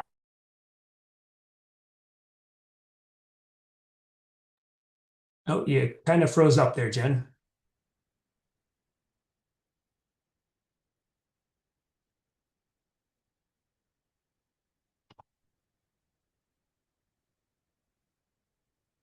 I'll just drop her a message here and let her know she froze. My own story and really Oh, describing. sorry, Jen, you froze up there for about 30 Oh, seconds, just so you know. okay. All right. Okay. I think I got a message and it stopped everything for me. Sorry. Okay. So today I'll be sharing my story just in terms of describing how I've applied supported self-management in my life. And I'm certainly not an expert in supported self-management, but I am certainly an expert in my own lived persistent pain experience. And I'll reflect that through my talk today. And I think, of note is that um, we talk about the river and upstream and downstream in the river and everything that can happen and people getting caught in the downstream and really needing to be upstream more. I have to say, like, for me, 11 years ago, I fell into that river. I fell into it in the downstream, and that's what I'll be talking about today. So in terms of who I am, a little bit about me, for those of you, and a number of you I haven't met before, I'm a wife, a mother, a bibi, which means grandmother, in Swahili, a daughter, sister, and a friend. And more than 11 years ago, I was living what I considered to be my dream life. I had full family life, a rich social world. I built a great career, and I traveled extensively. I developed a passion for climbing mountains. You see a little bit of that in the background here. I trekked Everest Base Camp and had just returned from my second climb of Kilimanjaro. Upon my return, I was struck with sudden and very severe right upper quadrant abdominal pain. And there is still no diagnosis. And I heard what you said earlier, James, in terms of, those moments at which we hang on to things like that. But I'll tell you a little bit more about why it was important to me. No clear cause, just persistent pain that frankly reshaped my work, my relationships, and no question about it, my sense of self. And so I am one of the unknown number of Canadians who lives without a diagnosis beyond chronic pain. So there's no cure. And by that, I mean, it is symptom management as opposed to any sort of treatment. I can't tell you how many times I've had my physician say, "You are my mystery patient. There has to be a reason." and they persisted. They were amazing. They have been amazing. But sometimes the reason simply doesn't come. And so when medicine is structured around diagnosis, cure, and discharge, where do you go when you don't have a cause or a cure? And I did want it to be fixed. There's no question about that, as was mentioned earlier. And you're just searching and hoping. And that is definitely when I found myself full on in the downstream care. The impact, as many others, the impact of persistent pain reaches far beyond the symptom itself. It, of course, affects the entire whole person. It affected me as a whole person. My career halted abruptly. My climbing disappeared. Stigma crept in. The ripple in the river was vast. And the life I knew, certainly the life I relied on, the identity I carried had completely vanished. To give you an idea of that living in the downstream, and you'll notice here's just a capture of some of the data that I had counted, and I stopped counting back a while. It was no longer a priority for me, but it gives you an idea of the effort involved. I navigated the healthcare system to rescue, that was built to rescue people in the downstream, but I underwent all these countless investigations, tests, imaging, procedures, surgeries, and still no diagnosis. There was always something else that they were going to come back with. There were always something to try to, help. And so I put my life on hold for that time period, believing the next referral or the next test or might finally be the fix that I was hoping for. There was little room for me at that time in those years in terms of living. I was really only managing. And I found that over time, while I had been quite outgoing, I became quite withdrawn, tired of explaining, tired of being questioned. Living with pain without a label was really having a huge impact on me. And it's ironic because I was never big on labels before in my life, but somehow this one was extremely important. So the downstream care is where most of our systems seem to focus energy, of course, these emergency visits, specialty referrals, tests, procedures, medications. The financial and emotional cost was so real or can be so real in terms of wait times I experienced, relentless note taking.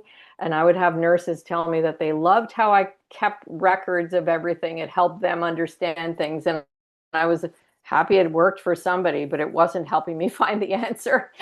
And advocating for myself, negotiating the next referral, and so on. All the while, my family, friends really carried the weight alongside me. Living in the downstream, for me, had its pluses in the sense that many, and I mean many of the very scary possible diagnoses were ultimately eliminated. So that was met with some relief.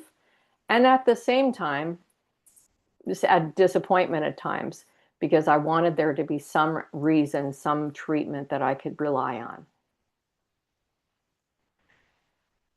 I had to find a way forward. I began to understand, at a certain point in time, I began to understand that pain was more than a symptom. It's biological, psychological, social, and spiritual, affecting your entire overall quality of life. And so living better with pain required a shift in my thinking. And James, you mentioned that earlier as well. So I'll rely on your talk. That was very helpful. So it required that shift in terms of it meant pacing, education, gentle movement, redefining productivity, community support, addressing the shame piece that was heavily weighing on me in terms of stigma of no label, no diagnosis.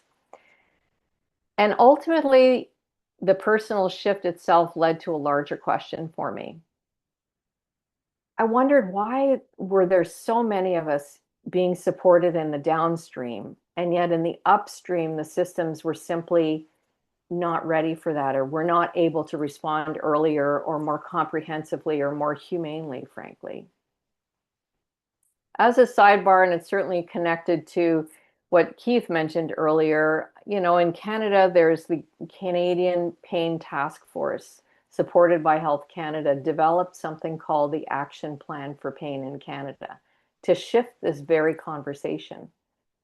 Because the action plan itself recognizes that pain is complex and biopsychosocial. It emphasizes and recognizes that access to interdisciplinary care is inequitable, and certainly is across Canada. Stigma, dismissal, deepen the suffering. Prevention, early intervention, and education are what matters.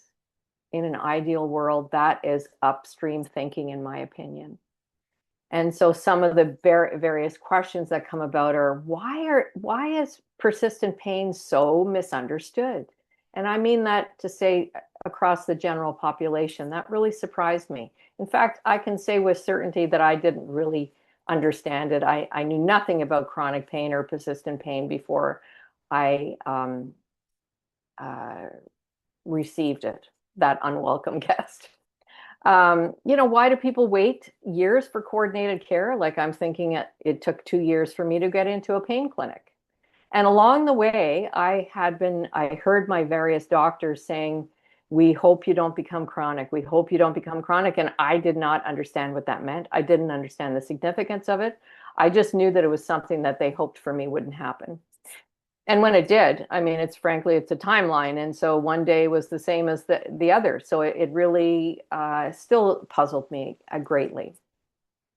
So rather than focusing on prevention, I'm not sure how that could have been prevented for me because we don't know what happened, but prevention's important.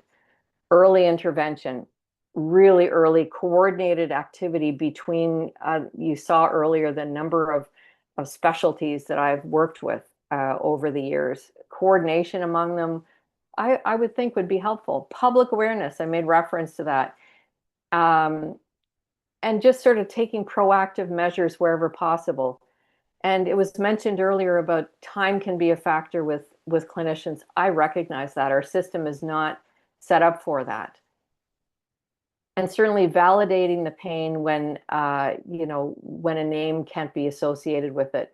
I feel fortunate. Many, not all, but many of my physicians validated it. They saw it. They knew something was wrong. But they were frustrated by not being able to give answers. I don't have the beautiful artwork that was shown earlier, and it truly was beautiful, but this was my way of expressing how I went about learning to sort of live with the pain. Because I mentioned earlier, at some point I realized I had to find a way forward. And for me, I had to find a way to turn my pain lemons into lemonade. So I began to ask different questions. How do I instead of saying like, how do I eliminate this pain? I wanted to know, how can I live alongside it? In my case, when I learned that the Chronic Pain Network here in Canada was authentically engaging people with lived experience, I said, how can I be a part of this? That one single question really sparked my advocacy journey. It started changing things in terms of how I saw this new world with the uninvited guests that I was now a part of. And today I contribute to provincial, national, international projects and initiatives, really shining a light on the whole person impact of persistent pain. Because when answers don't come, advocacy can. But before the advocacy, there was a harder realization for me. I couldn't just jump into it. I had some work to do. And if I waited for the pain to leave before I lived, I might never live again fully. This wasn't really a resignation. It was adapting, needing to adapt to this new reality. I shifted from asking, how do I eliminate the pain, to how do I live better with this pain? Several things started to change for me. First, I mentioned earlier, I'd lost my identity. It had dropped. My identity reconstruction was key for me. Pain was not going to be who I was going to be defined by. functional goals over pain scores. What could I accomplish in a day versus what is my pain like today? And all of those charts and everything that I was keeping for the nurses and the doctors, they were about how bad was the pain. Rather, I needed to start looking at what matters to me today. Third, pacing and energy. How could I influence that? And so I certainly learned new limits that I was experiencing. And rather than feeling bad about those, I began embracing them and simply accepting those. Psychological flexibility. I mean, I found myself at times in the early days being incredibly positive and not wanting to admit how badly I might feel at any point in time because I didn't want it to influence a conversation I was in or affect a social gathering or that kind of thing. But I started being more realistic about it and more straightforward about it. Understanding that suffering itself increases if I fight that reality. And finally, community. I searched for others who were in the same boat as me in terms of not having a diagnosis. I initially didn't find any, but I was searching for community and I leaned heavily on my family and friends. I didn't conquer pain, but I built a life, or I am building, it's a work in progress. I am building a life that is wide enough now to have both my whatever I deal with on a day-to-day basis, and it varies from day to day, to just having a broader life and finding the best way I can live life right now. So self-management has become imperative. No one can do it like for you. And so the healthcare is focused on symptom management, at least it is for me. And so I had to find a way to navigate through that without a diagnosis. I couldn't spend the rest of my days lying around waiting and worried if I moved too much that it would make things worse. I had to find a way out of that. I had to find a way to participate in my own life. I was eventually accepted, I should say, into a chronic pain rehabilitation program. It took some negotiating. It took some persistence on my part to really work hard at trying to be able to qualify for that particular program at the hospital. Once it happened, I attended for several weeks, and I have to say, it focused mainly on pacing and movement. I appreciated that, and I did pick up certainly some helpful tools as a result. Today, there are tools like Power Over Pain and the more recent Impact tool, which is my pain assessment and communication tool that has just been released. These kinds of resources are incredibly helpful for people, and I wish that I had had them when I was going through those early days. We mentioned earlier about time involved for the time that clinicians have in the early days. I am steadfast in believing that there has to be some way around that in terms of a system change for sure. But I keep imagining a world where clinicians had more time up front. And in my case, I was dealing, with a number of them. If they had more time, if they could coordinate their efforts, I have to wonder how that would have changed things. If they could, intervene earlier and not just simply say, okay, we're done with you. You're going to go over to this one now. It's a pie in the sky, perhaps, but I figure if you don't wish for the stars, you'll never get there. So where does my story meet system change? I've alluded to a little bit of it already.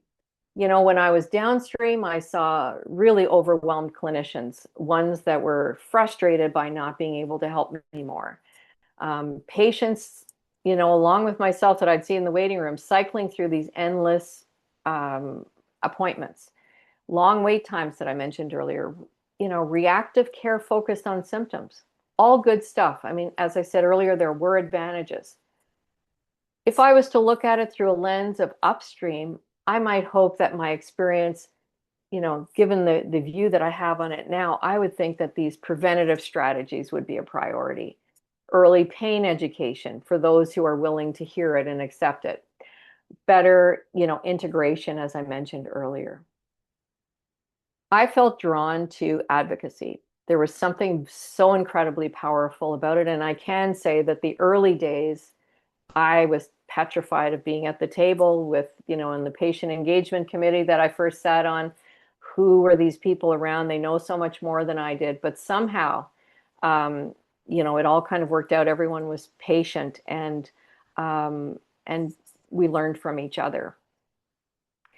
It is that same purpose and passion that sparked the advocacy journey, this entire advocacy journey that I've been on, that also contributed to what Keith mentioned earlier in terms of the Action on Pain podcast along Keith and Virginia. Our goal is simple: to translate knowledge into action, highlight incredible efforts going on across Canada, and there are numerous. And so hearing them is just so energizing.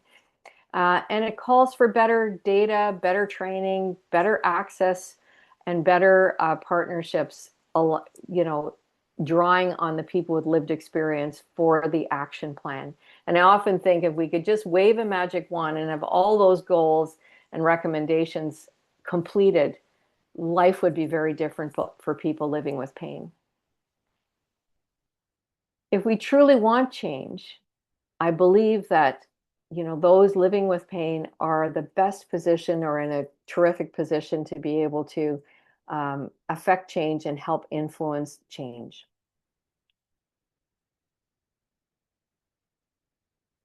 So what living alongside pain has taught me: cure, surprise, surprise, cure is not the only outcome that matters.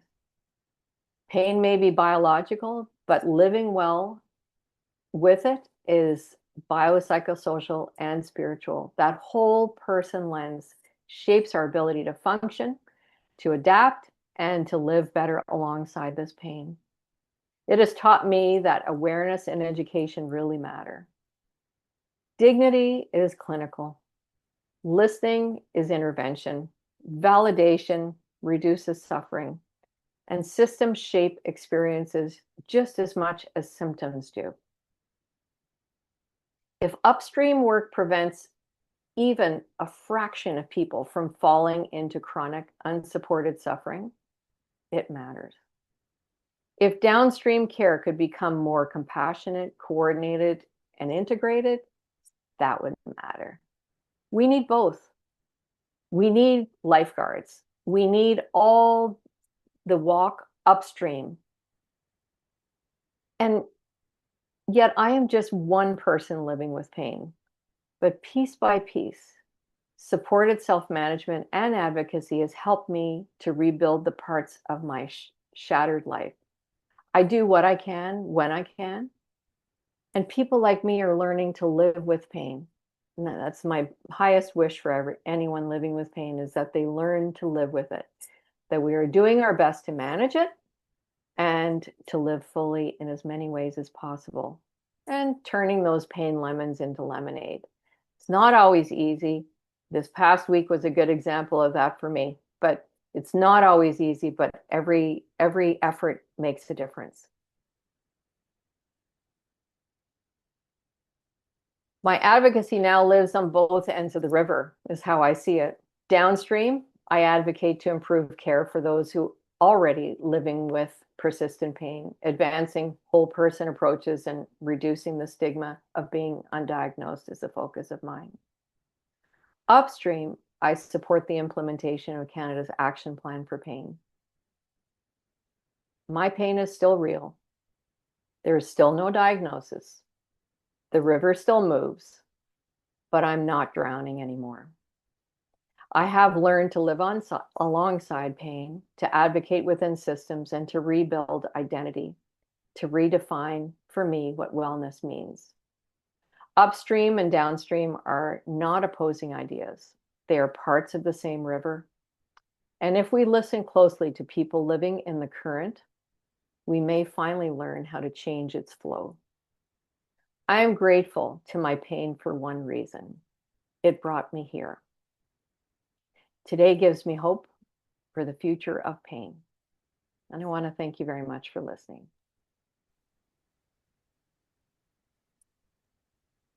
That was great, Jen. Thanks very much for sharing that. So Yeah. very powerful, very powerful. Hugely. This, for me, as a clinician, is the most amazing thing. And that's not to take away from any of the other healthcare professionals who are talking on these conferences when they do them, but it's listening to those stories, listening to those journeys are what really gets me excited to continue the work that I try to do in the clinic. And thank you for sharing that story, Jen. It's amazing to hear. My pleasure. Thank you. I really, I mean, turning pain lemons into lemonade, that's going in my dictionary. I hope you don't mind if I steal that or something to talk to somebody about, because that's just a great phrase, and I really like it. And where you said as well about needing to find a way to participate in your own life, that's just a really powerful message. I'm always really curious when I hear anybody's story and journey. There is always, it seems for everyone, that point at which you have to, as you say, decide to live well alongside the pain. I'm just really curious for you, is that something that you came to at a point just you needed to come to that by yourself, or was there any particular healthcare professional that helped you to that point? I'm just really curious. Yeah, absolutely. I appreciate the question. I don't think there was any one individual. Yeah. That said, I really feel very strongly that the numerous clinicians that I was working with were, by and large, like fabulous and encouraging. Their focus tended to be on, as I was mentioning earlier, they wanted to help me find the answer. They believed there was an answer, even if I'd gone into chronic, that state, 3-6 months in, whatever it was at that time. I think it came from within and from family and friends that I've mentioned different times. Like, I just felt so far away from where I had been. Yeah. That I needed to, like, it sounds corny, but I really kind of needed to find a way back. Yeah. And I mean, I'm in a very different world now than I was, but it's a great, like, it's good. Like, things are good, but it's just that I needed to find a way to sort of piece myself back together because I really felt very broken. And so I went about it very, very slowly. And it was rather coincidental that I ended up, learning about the Chronic Pain Network, for example. That came through attending a workshop that I was attending at the Ottawa Hospital. Yeah. And by coincidence, I was the only person who was there. They had changed rooms in the hospital, and somehow it was just the facilitator of the workshop and myself who showed up. And she and I sat down together. She took the time and she just said, "Oh, well, we've got time. Let's talk." And she ended up telling me about chronic pain. And, she thought, now you take your time, don't rush into it, but make sure, like, I think there might be something there for you, because I had already been trying to run workshops on, like, being undiagnosed with pain or trying to find some form of community in that regard. But yeah, it was a very gradual process for me. And, part of it was also harnessing, like, I had numerous drugs tried, like trial and effort. And I was very interested in removing as many of those as I possibly could, including the opioids that I was being prescribed, to just, reduce those, see what I could understand, learn about it. I was really trying to look at what I could possibly accomplish. And it was always with the help of my doctors. I wasn't going rogue on that at all. Yeah.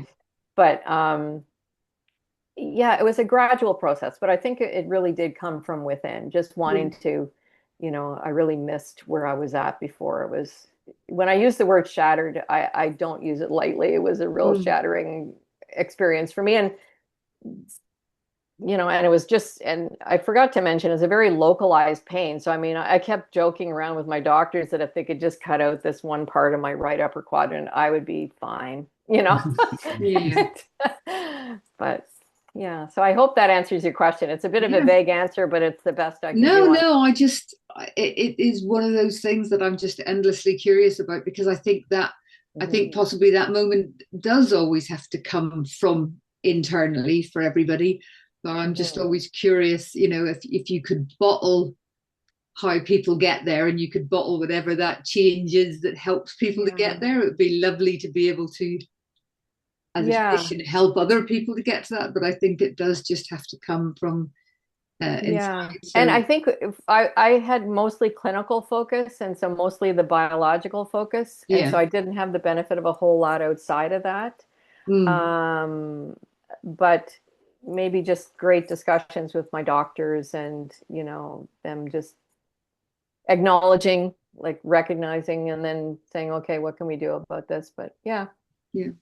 So. Well, Jen, I just want to thank you for just an amazing talk. And I think, to your point, to Granya's question, I'll just, what comes to my mind, and I think it's a great way to wrap up here as we move off to our break, is that coming from within that's that resilience that we talk a lot about. And sometimes you got to reach down like you did. So thank you for an amazing talk and sharing your very personal story, and passing on your knowledge and experience to others. So thank you. That's great. My pleasure. Thank you for having me.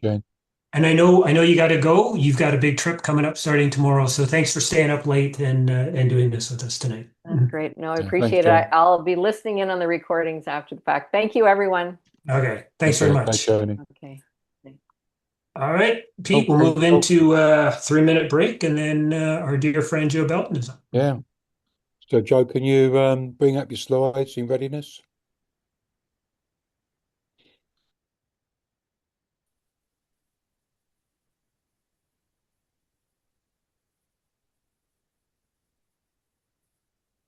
We need a drum roll.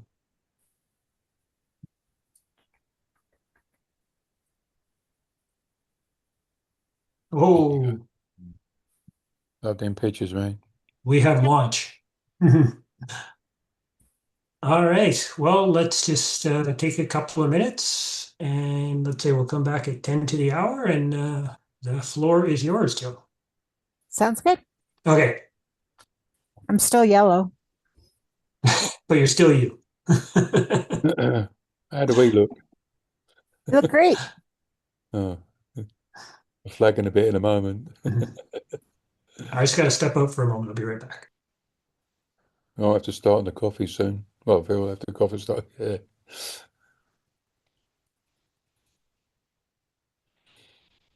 What river's that, Joe? I think this is the Big Thompson in Colorado. Beautiful. And that's Coco, my dog that died in May last year. Yeah. I'm lucky to live near a river, but it's not as pretty as that. No, yeah. I love all the Colorado trees definitely and has some beautiful areas. I'm sorry to hear about Coco, Joe. Oh, yeah, it was heartbreaking. But you'll see, we have a new rescue we got just before Christmas, and her picture is in the presentation. So you'll see her. She's actually, let's see if I can show her before we get go. Oh, I got my screen. Just pick up that little dog of yours. Yeah, she's so tiny. Yeah. Let's see if we can show her. Oh, Luna Bear. Oh, Luna Bear. She's adorable. She's my 75-pound lap dog. Unbelievable. She's beautiful. Are we good to go, Keith? I think so. Yeah. I don't see any reason why we can't go on. We're all excited to hear what Joe has to say. Yeah. So without further ado, I'd like to introduce Joletta Belton from once again from America, and it's nice to have you on finally, Joe. Thanks so much, Pete. When we've been running these events, I say to Keith, do you think we should get Joe on board?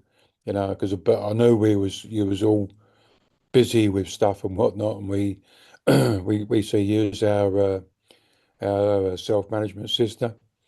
And so the last thing, excuse me, we want to do is give you even more things to do, like, so.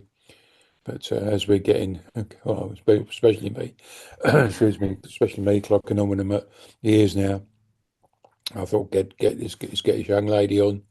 So anyway, everybody, bit of background. I've known Jo for, I think, might have been about 2016, 17, only via social media, where she was doing fantastic work, supporting, I think it was women living with long-term pain. You put a course together. Now we all finally met, me, myself, Keith, uh, Bonnie Thompson, who I think has been Jim mentioned, and Keith O'Carroll. Is it Keith O'Carroll or McCannell? Keith McCarroll, McCarroll, yeah. McCarroll, Yeah, yeah. all met, and well, we all met in the International Association for Study Pain Conference in Boston in the States, and we were running workshops. I think you mentioned it the other day, Joe. It wasn't near the conference. We was far away from the conference. It felt like that. And I felt like a 10-minute walk every time we had to go down and do our stuff anyway. But so we've known Joe now, Joe been there for plenty of years, and you're doing fantastic. You're still doing fantastic work, Joe, with research and stuff like that. I know, and all the things that you got involved with in it, from a patient's or person's point of view. I'd like to thank you personally, and Keith will, and on behalf of everyone for all the work that you've done over the years and still doing now to support people like us living with persistent pain. So without further ado, I'll hand over to you, and off you go. Thanks so much, Pete. What a wonderful welcome. My name is Jo Belton. I'm coming to you from Colorado, which is pictured here. And all of the pictures in my presentation today are going to be pictures that I have taken, part of my own self-management strategies. So today I'm going to talk about what I mean when I say supported self-management. And I'm going to draw from my own personal experiences as a person who once felt abandoned in the name of self management, who did find a way forward through people across the pain world like Pete and Keith, from researchers to clinicians to others living with pain. And you'll see some of them in this presentation. So in 2010, I got hurt during the course of my work as a firefighter paramedic. I wasn't doing anything cool. I just stepped off the fire engine awkwardly and hurt my hip. And that missed step set me on a path of ongoing worsening pain that didn't get better, and it didn't respond to treatment like it should have. And it set me into the workers' compensation system, which here in the US can be a very adversarial system and a very difficult system to navigate. I had to constantly prove that I was in pain, as Jim mentioned in his presentation. And when you constantly have to prove that you're in pain, you're also having to prove your worth and your trustworthiness. I had to fight for every treatment that I received, which may have contributed to none of the treatments working. In the vernacular of healthcare or work comp, I failed all of the treatments. The treatments didn't fail me. And I did everything from medications to physical therapy to surgery, chiropractic care, yoga, you name it, I tried it. I paid for a lot of things out of pocket and then also went through things in the workers' compensation system. When I found myself in this stream of work comp, I was gradually being carried further and further downstream, but I didn't really notice it at the time. I still worked for 6 months after getting hurt, or just over 5 months after getting hurt, and then eventually went off work on workers' compensation. And that's when I started to realize that I was downstream. But there were still moments of joy in that first year of my pain. This is my husband, John, alongside the Colorado River. This was before we moved to Colorado. This was actually on a road trip where we went to go pick up an RV that we had bought, which brought me a lot of joy in a very difficult time.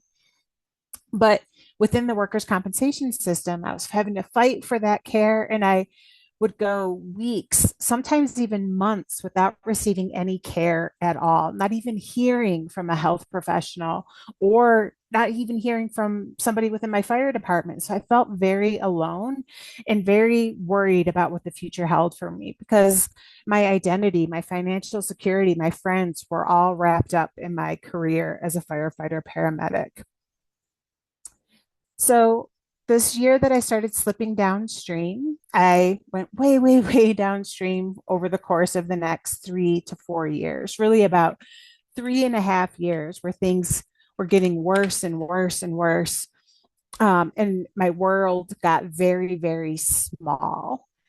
Um, it wasn't until 2014, after this slip way downstream that I started to find a new path forward. So 4 years into my pain experience, after kind of hitting rock bottom, and the way that I hit that rock bottom was being told there's nothing more that we can do.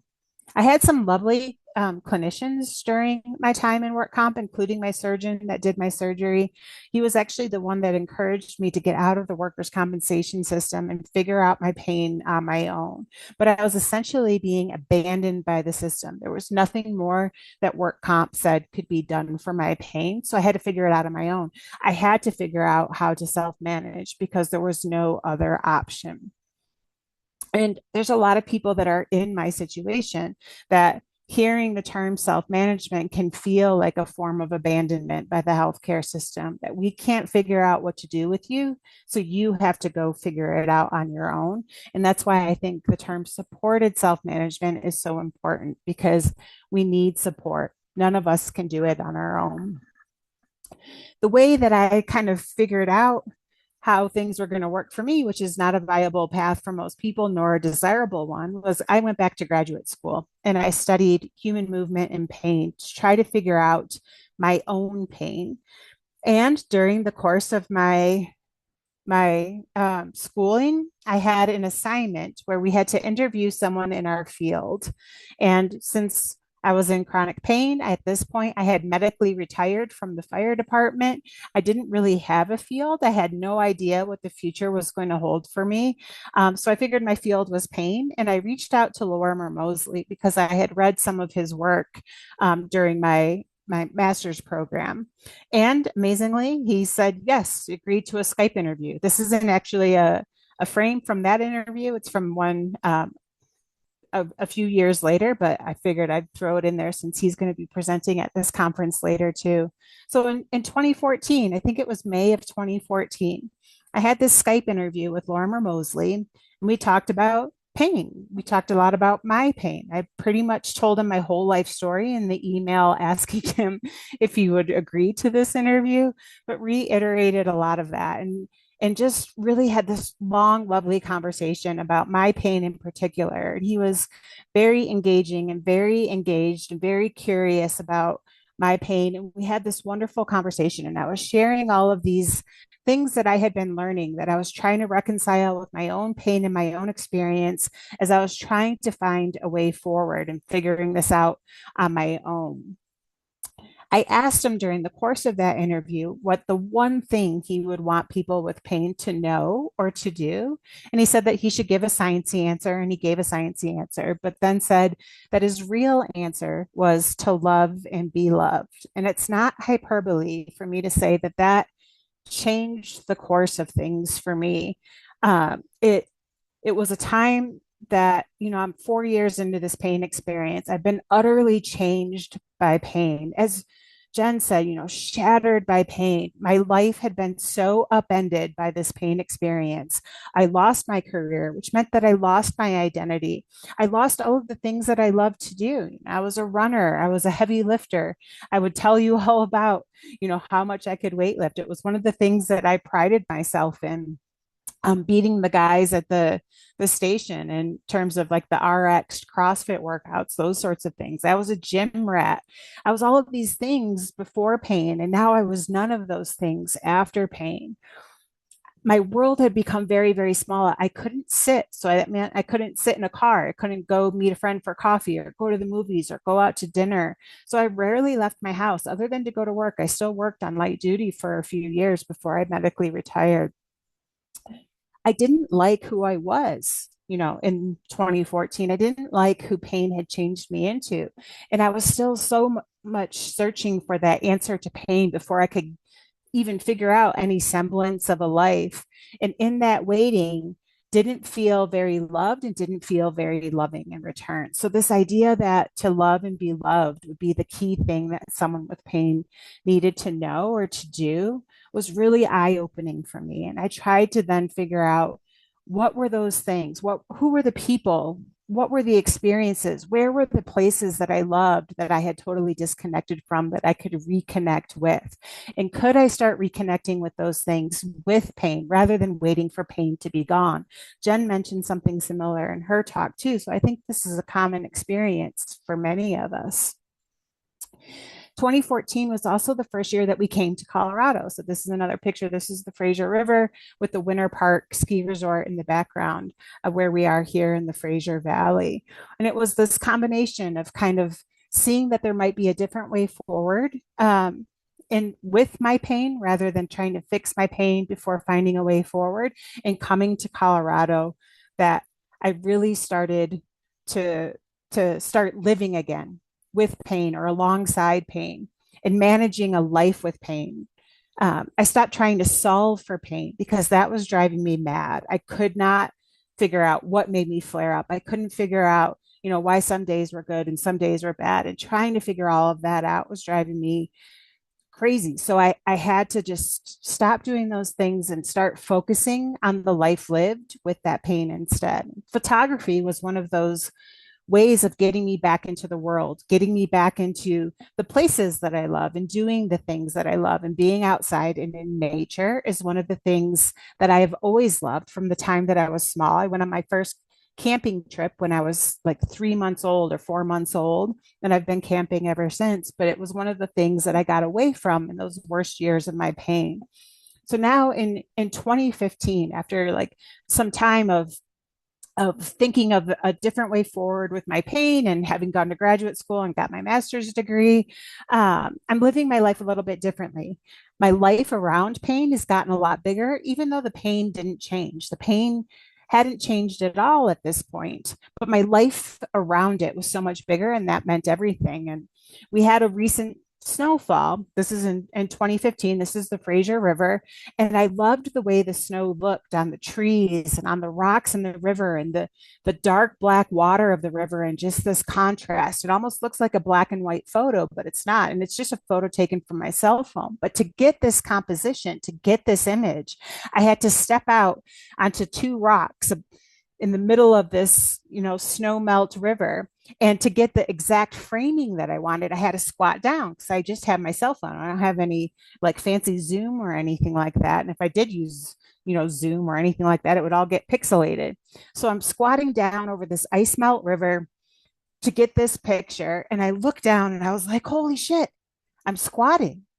Because it was something that I hadn't done in 5 years at that point, that I hadn't done without, planning for it and planning every like movement to get to it and just overthinking it because I can really live inside my head. And I just did it because I was doing it through this engaging activity of photography that I really enjoyed and really loved. So finding myself midstream there in 2015. Photography and getting out into nature was the thing that I think helped me the most in terms of finding myself and finding my way forward. Then in 2018, I'm doing a lot better now. This is 2018. This is 3 years after I found myself squatting over an ice melt river and getting the confidence from that I could do these things and, living a life where I'm connected again with the people and the places and the experiences that I love. And I met all of these wonderful people in the pain world. And like Pete said, I think it was 2016 or 2017 that we had met. Meldrum as well. We had met before us all meeting in person in Boston, and Brownie Lennox Thompson and Keith McCarroll are in this picture too. And we all met online, years before this. And it was knowing these people online that helped me to get to this place where I could start living a life with pain rather than trying to fix pain before getting back to living.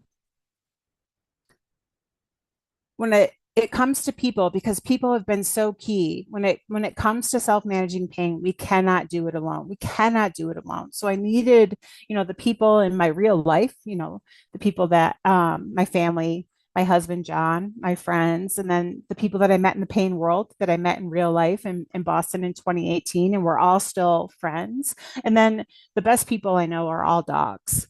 So when I was first experiencing chronic pain back in 2010, my dog was Buster, and he got me through some really hard times. And this was that road trip that we went on, and I think we're in Tennessee, along a river there. My soul dog that we just lost in May is Coco, that we got in 2020. We didn't have her nearly long enough. She was a rescue dog that we got during COVID, another hard year. She helped get me through so much. And now our current rescue dog is Luna Bear, that we just adopted right before Christmas. And she is amazing. She's a 75-pound small polar bear lap dog that I absolutely adore. But dogs have absolutely helped me get through some of my hardest times. They're the best people. But so finding this path forward took me going back to graduate school, took me connecting with all of these people online. It was a lot of luck in there that I found the right people that could help me to figure out this way forward. And I was way downstream before I could figure any of this out. I was years into a pain experience, years where I was living in that small world, the very, very dark, small world that was very lonely. What can we do if we look upstream to get to people sooner, to help support them in whatever is going to work for them in terms of living a life with pain earlier?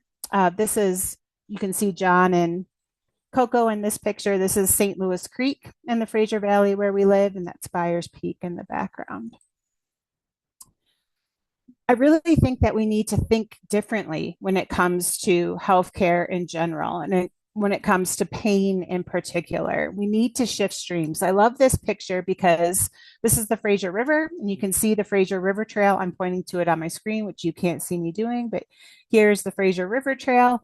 The Fraser River used to go along the trail, and then for years it was rerouted by beavers, and beavers restored the wetlands in this part of the valley. And then they rerouted the river back. So it's back by the trail again. But so I love this picture and just that idea of shifting these streams to restore, the health of this ecosystem. And how do we do that in healthcare? How can we shift streams and look upstream and get to people sooner? And I was so glad that Dave Flusk mentioned peer support, and Jen mentioned it too. I think everyone mentioned it. Peer support has been invaluable to me when it comes to both, figuring out my pain, but also figuring out how to live my life with pain. And then also supporting me in doing the advocacy and activism work that I do, because I wouldn't be able to do it without Pete, without Keith, without so many people in my life that support me and lift me up in that process.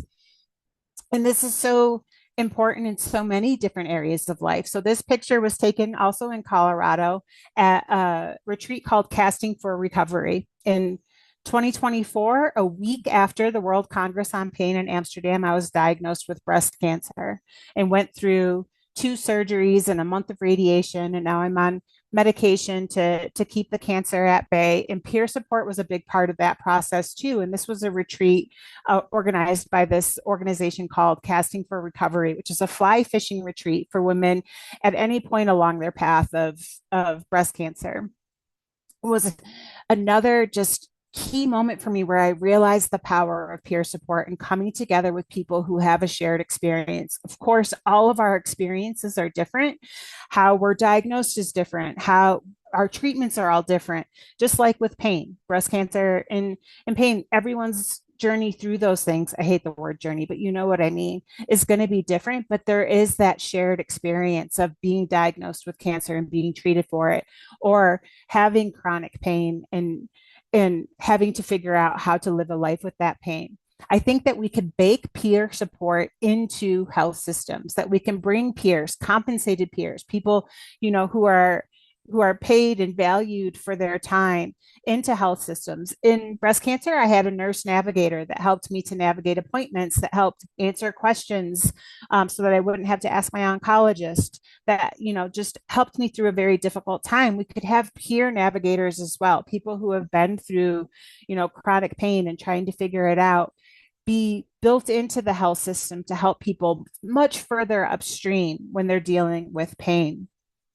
And I think that co-created solutions are also integral to what we have to do to make upstream differences. If we are going to have supported self-management as an option for people living with pain, whatever that looks like has to be co-created by people with pain.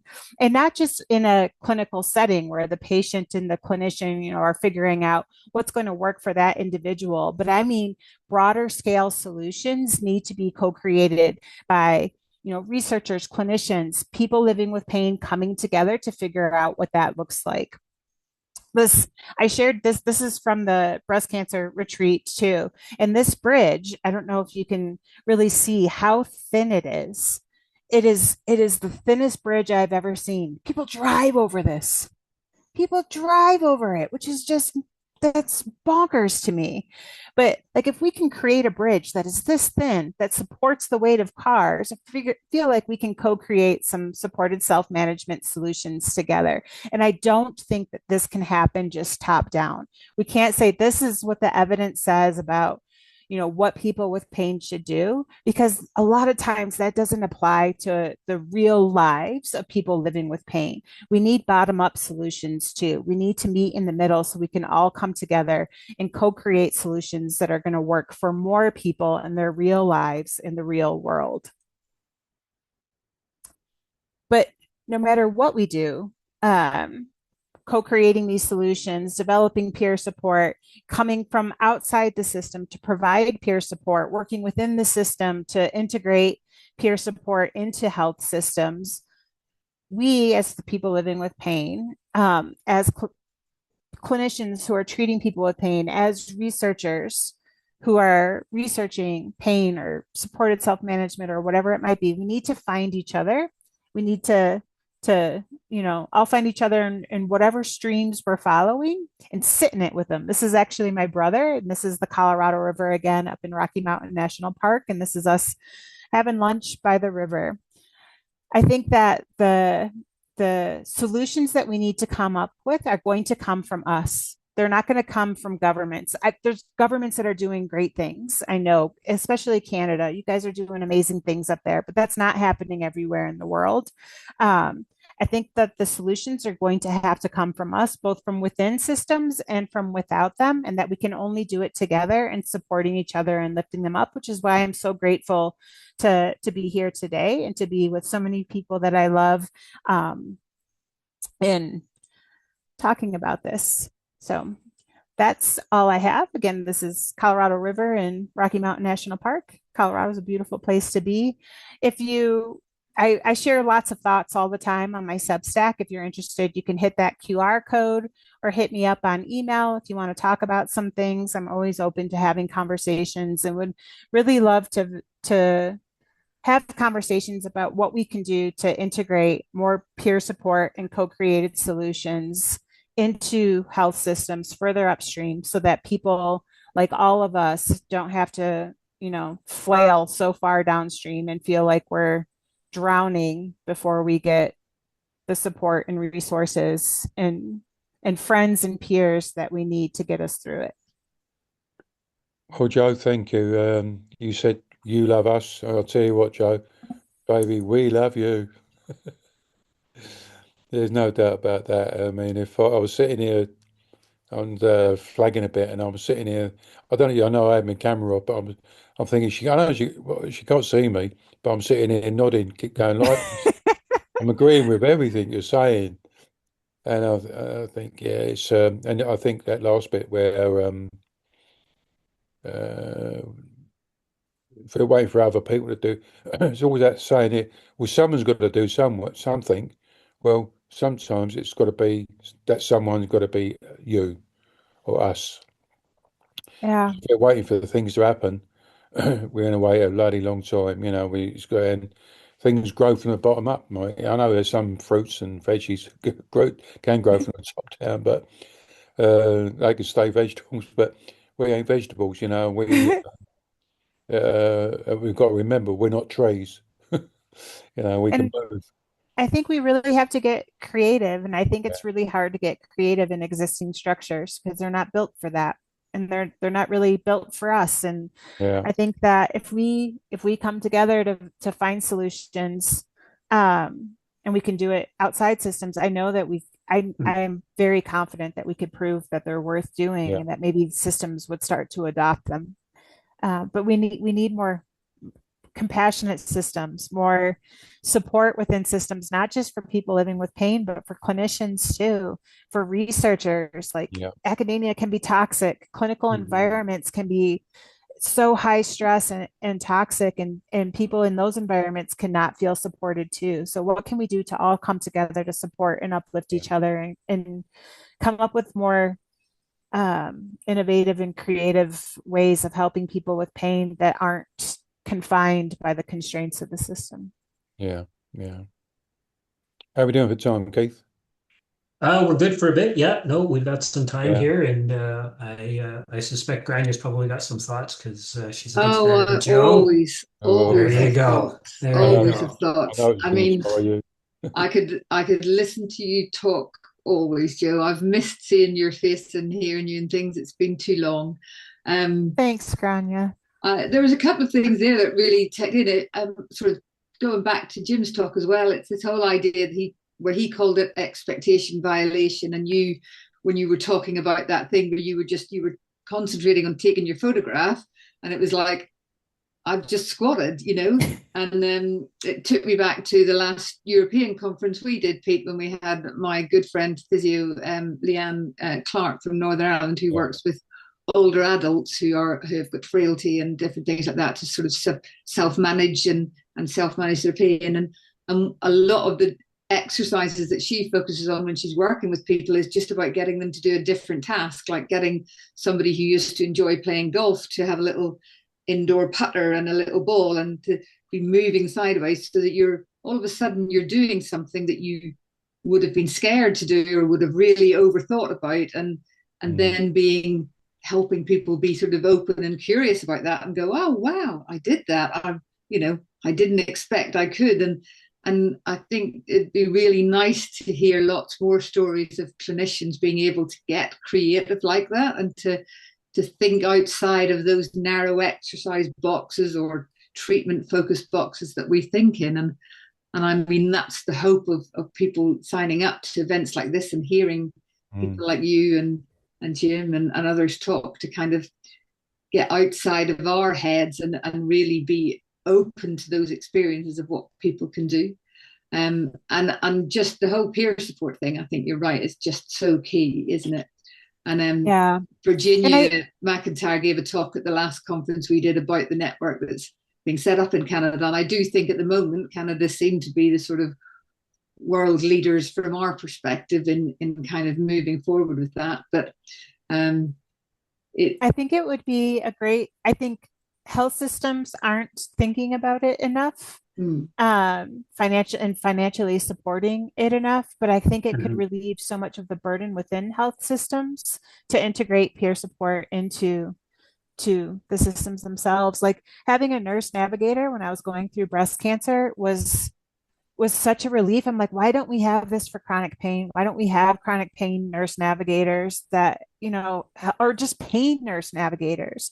If people are trying to figure out pain that they've had for a while and you're managing all of those appointments, it's really hard to keep track of all of that stuff yourself when your cognitive capacity is so low. So having someone within the system be able to help you with that was huge. And I don't think it always needs to be a nurse. I mean, having a nurse is wonderful, but I think that it can be peers, and that could expand, the pool of people that could potentially do it, and it could relieve some of the burden. Then those peers can, just listen and validate and hear people.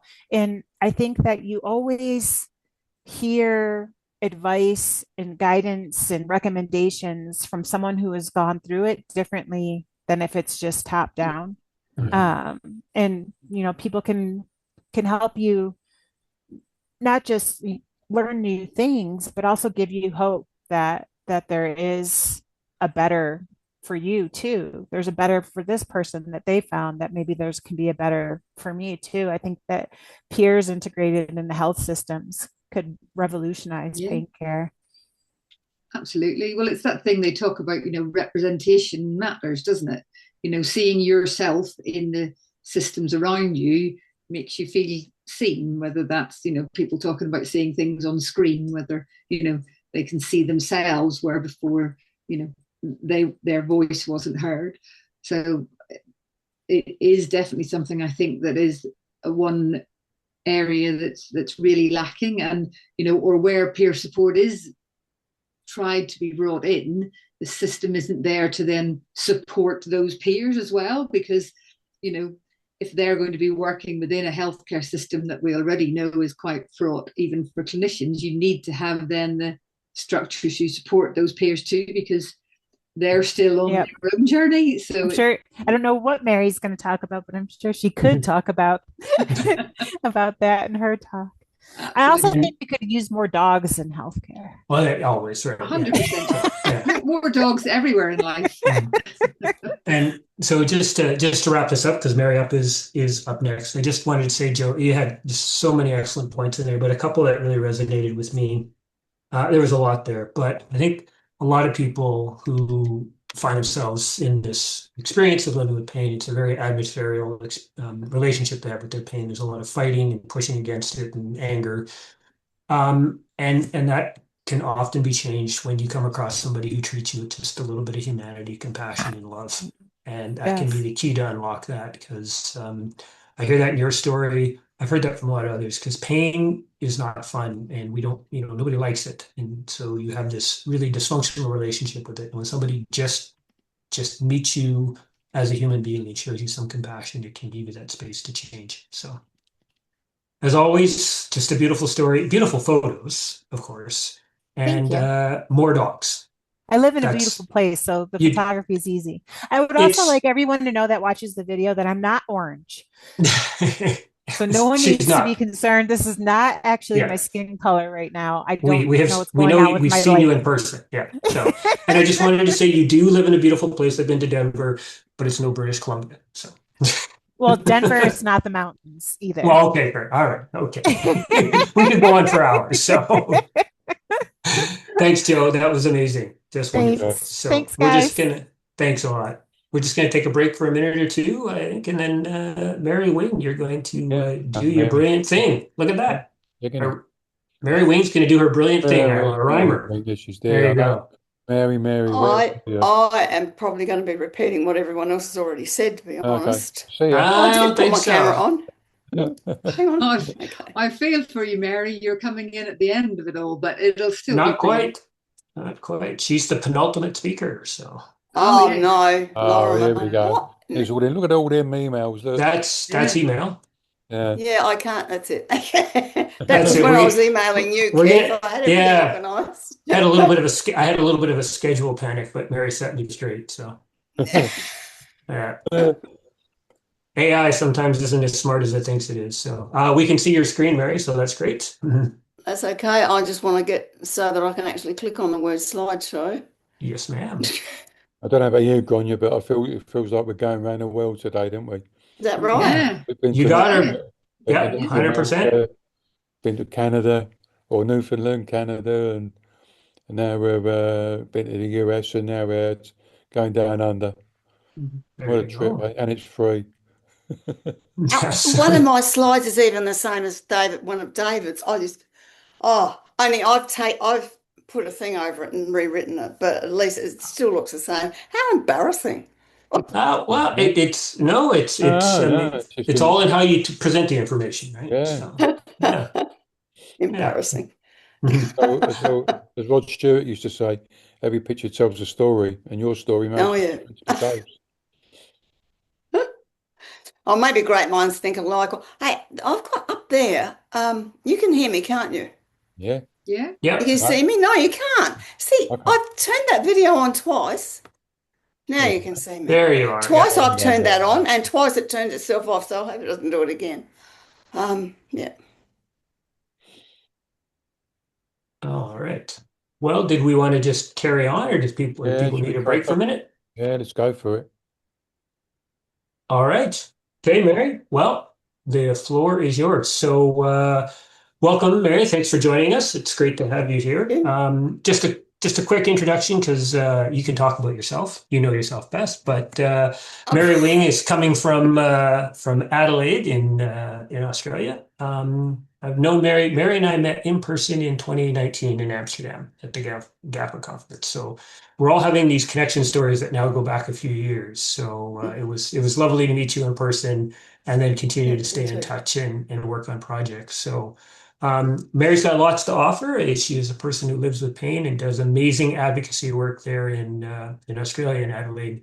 And one of the things that she does lands in that beautiful world of peer support. So Mary, over to you. Okay. Thank you very much for that lovely introduction, and thanks for asking me to talk today. I'm going to just give my little take on the upstream and downstream in pain management and a little bit about self-management and advocacy, obviously, to go with that. Right. Who else was it whose slides wouldn't move? That was Jim. They've been moving. I have had no problem at all moving slides. Now, okay, I'll use my mouse, which is always dodgy because they may go backwards and forwards. Okay, now pain management is, as we've heard today, beyond mere treatment. It isn't just treatment, it's about education, validation, and supporting people to self-manage so they can feel like themselves again. If you can feel like yourself again, then you're halfway there towards being able to get a life back again. Education, people need to know why they're in pain, not just be told that, well, you've got this and that and all the rest of it and just get left. And the validation is so important. And it's not always health professionals that don't validate. It can be family, friends, carers, all sorts of people. I know that back in when I was first diagnosed with chronic neuropathic pain after spinal surgery, people always assumed it was just my back, and they'd say, "How's your back?" And then the inevitable reply would be, "Oh, yes, mine hurt last week. I had a terrible time with it." And it's impossible for people who don't have pain 24/7 to actually realize what it's like. It's no good, saying, "Oh, I had a headache," when some other poor person's had a migraine that's gone on for 4 weeks. So once we have that, then we need to be able to support people to self-manage, and then they can get their life back again. But there's lots of ifs and buts to finding those ways of doing that. How and where we do this changes outcomes really dramatically. We need to teach people how to manage, not just what, not just show people an x-ray or show people some sort of terrible model of the part of their body that happens to be injured and tell them that that's what it is, but know how to manage, know self-management, know anything. It's very, very difficult. If we can do that, then there's a lot less dependence on emergency care, which is huge. I'm guessing that emergency departments throughout the world are just as bad as we have here at the moment. They're completely and utterly overloaded, and the last thing that you need is a whole lot of people filling them up with who have pain. Just need slightly to get rid of all of you people so that I can actually see my slides. Thank you. Go away. Okay. Now, supported self-management builds skills. I learned skills I never knew I even had, and it increases self-efficacy. And once you've got that, you will reduce the health service use, and it prevents those spirals of fear, inactivity, and disability. I call that the rabbit hole. I went down that, so I know exactly what it's like. the year after I had my surgery, I was kept fairly busy because I coordinated a project for my husband's Rotary Club. And it involved me driving all around through the Adelaide Hills once a week for 4 months to visit pharmacies with a diabetes nurse. And then I had to do all the admin work in between, and there was meetings and all sorts of things.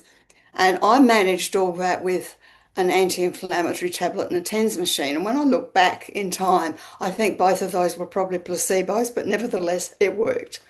However, the following year, every person in this world except me was working. I had no one to catch up for coffee, no one to talk to during the day. My husband was still working. Everyone was working. And I had no idea what to do with myself. So I did sink into that rabbit hole, and the pain took over and it became my sole focus. I reached a point where if I couldn't park out the front of a shop I wanted to go into, I just didn't go in. To this day, I have no idea why I was like that. I can only assume that maybe I thought something would happen while I was in the shop and I wouldn't be able to get back to the car, or it would be all embarrassing. And I really don't know. But that all came to an end when one day, a lovely sunny day, I could smell coffee coming from down at the end of the veranda. And I thought, I've not had a lovely, beautiful latte from a shop for about 2 years now. I'd love to go down there and get one. Now, bear in mind, this is about 6 shops away, so it's a very short distance, but for me, it was like a marathon. And I talked myself into going down there, and I got a takeaway. I wasn't quite ready to sit in the shop and have it yet. I got a takeaway latte, put it on carefully on my cup supporter, and drove home. And to this day, that is the best cup of coffee I've ever had. I kept doing that. I did that for another few times, and I thought, it's not that far down there. I wonder if I could pop into the mall and just pick up a few things from the supermarket instead of the 7-day market that I was going to. And I did that, and I gradually spread. And the following year, I was able to did a postgrad course, which kept me busy. The distraction was fantastic. And I did a self-management course, and I learned so much. Not only did I learn a lot, I also learned the value of peer support. I will never forget the feeling of total relief that I got when I walked into a room full of people that I knew weren't judging me, and they just got it. It changed my life completely that whole year.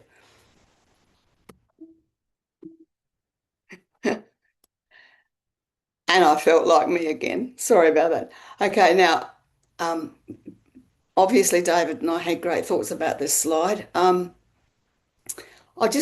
used this analogy of the stream to talk about the upstream and then downstream. I think public education about pain, and not only pain, but other conditions as well, could be taught in a small way in schools.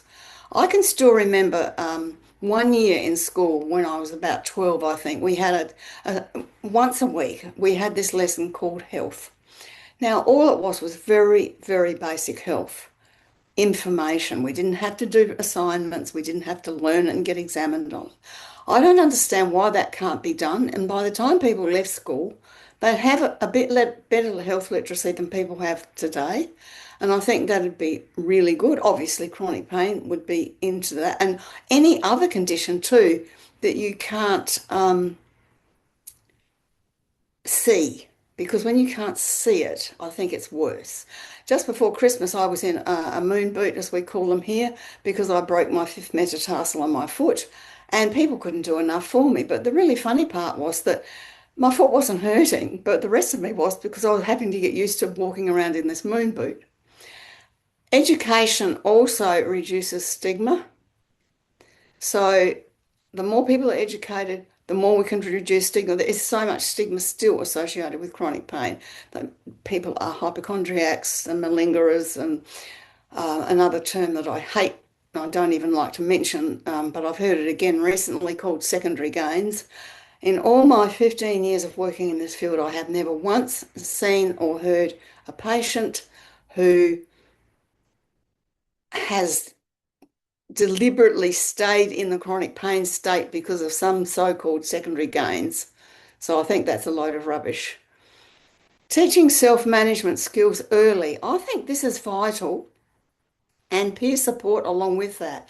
So if once a person has had pain for longer than 3 months and it's deemed to have become persistent or chronic, I think that's the time that self-management should be made available, supported self-management. Now, doctors do not have time to do this, but doctors need resources that they can send people to. We need these courses like I went to so that people can learn. And that comes with access to multidisciplinary care. Now, we have in our public hospitals here, we have some really terrific pain clinics, and they run excellent self-management courses. But of course, they're hard to get into. You have to wait. There's often quite a wait. The other way you can do it is to go through your general practitioner and get a general practice or chronic condition management plan. But that only gives you 5 allied health visits a year. And the but that goes with that is that they're not totally covered. The money is not totally covered, and you have to pay a gap, and that gap can actually be quite substantial. So it's not available to everybody. Another thing that would work would be policies to support pacing and flexible work and study. For example, if you're working in an office situation, some people might prefer a sit-stand desk so that they can be sitting some of the time and standing some of the time. They might like to work from home a couple of days a week if that's possible. And as far as study goes, I know that people with disabilities now can have extra time when they're sitting exams, so why not people with chronic pain? Why not an extra 15 minutes so that in a 2-hour exam they can get up a couple of times and move around and make themselves more comfortable and get through the exam without having to be overwhelmed with pain. Co-design with patients, I think a couple of other people have mentioned. If you're going to be designing a research project or designing a program of pain management, you have to have the people who have the pain in there right from the very beginning. Otherwise, it seems a rather pointless exercise. Everyone needs to work together. And the other one is, of course, the social determinants. Sleep, housing, financial stress, trauma, all these things come into it. And it's just so hard for some people even to get to a pain clinic. They might have to catch 2 buses. We've had people come to support group meetings for our Adelaide Pain Support Network, and they might have to catch 2 buses. By the time they've stayed there for an hour and a half and gone home again, they may end up in bed the next day and then think, I wonder if it was really worth it. So there's a lot to that. Not everyone's got a car in the drive they can jump into and drive somewhere comfortably. Or if they have, they may not be able to drive because of the pain. The pain may be preventing them from driving. And then, of course, we've got housing. If people haven't got housing, decent sleep and finance and all of that makes pain a lot worse. In the downstream, we've got this emergency business with emergency departments. Now, I was part of a group. We designed an optimal system of care for low back pain. We discovered, the committee I was on discovered that the prime reason that people go to emergency departments is low back pain.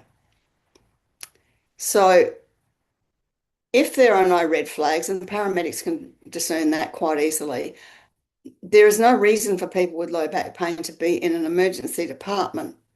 And our wonderful model of care would have directed them away from there, but the government didn't deem it important enough to commission, so it never got funded after our 2.5 years of work on it. We still live in hope, so you never know.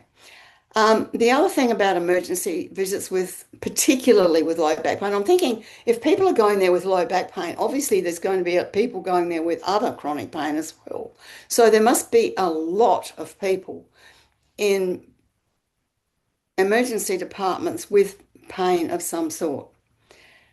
And it isn't the place. They don't have the time to be able to deal with it. I know that one of my sons is an ambulance officer, very friendly chap, And he used to say to me, he was quite puzzled. He could not figure out why he would go to someone's house and they couldn't get off the bed or the lounge, and him and his partner would go through all the checks that they needed to do, looking for red flags and a thorough examination and everything that is required before you transport. And then they decide they want to go into transport, and that person would quite often get up and be able to walk to the trolley. And he could never understand that, because there was always this stigma that went along with patients with low back pain jumping in ambulances and going to emergency, not so much now. And I said to him, it's what you've done. You've gone in there, you've validated the patient, you've let them know you believe they're in pain, you've talked to them with respect, you've been gentle with them, and you've done all enough to calm their nervous system down enough. Yes, the pain's still there, but it's not as bad as it was, and they can now get up and walk to the trolley. And I think that's a wonderful thing that they're able to do. And our ambulance services here are now actually adopting this kind of thing. They have gone into chronic pain management quite a bit. Procedures, injections and surgery, I think have been covered. The only thing I will mention there, because I'm not a doctor, is the injections, if they work, they don't work for me, but if they work, I think they can enable people to get into some meaningful movement. And by the time it wears off, whether it be weeks or months, then they're already moving in a much better way than they were before, and they may have the confidence to keep going with that, with their self-management. And the other thing I bleat on about everywhere all the time is outdated and frightening language. And this has also got mentioned, I think, by somebody. And we've got things like bone on bone, slip discs, bulging discs, herniated discs. You've got no cartilage in your knee. You've got the back of an 80-year-old. And the worst one of all, you'll end up in a wheelchair. People are still saying that to people. Degeneration, all those words I think we should throw out. Certain medical terminology has been thrown out before, so why not throw those out? Because they are terrifying. People who don't know what we know, they hear those words and they get too frightened to move. And of course, we all know what inactivity does. It makes pain worse. So therefore, they think if they move something or break or heaven knows what. And I think that language needs to go. And it can be replaced with things like, we're looking at normal changes for your age group. And I love David Butler's expression of wrinkles on the inside. Now, if we're going to go wrinkly and everything's going to go south when we age, why would we expect to look the same on the inside as we did when we were 25? We can't. So that also sort of puts it in context, and you can reassure people that most episodes of low back pain will right themselves in a few weeks. And I think that as far as the wheelchair goes, we had a lady in one of our groups who went and bought one, because she was so frightened that when she needed it, she might be retired and not be able to afford to buy it. So there it sits, pride of place in her house, just waiting for her to need it. And I think that's terrible. And I think we need to really look closely at language. And finally, on a really positive note, I couldn't leave without talking about the medical student workshop that I'm going to be running this year. This is a really big thing, because we've always said that I think allied health are getting better at introducing chronic pain concepts, but medical students do not get enough training in it at all, so they get very lost when they get out there and they get faced with patients with chronic pain. So these workshops are going to be compulsory. So I'm going to lead them, and I've roped in a psychologist and a physiotherapist to help me, and we'll do a Q&A and hopefully lots of discussions. I did this for 3 years with physiotherapy students until the lecturer that I was working with moved to a different state. So I'm hoping it will go as well as it did with the physiotherapy students, because it went down really well with them. So we're looking forward to it. It starts next Wednesday, so we can't wait. And thank you very much for listening. I think that's enough from me.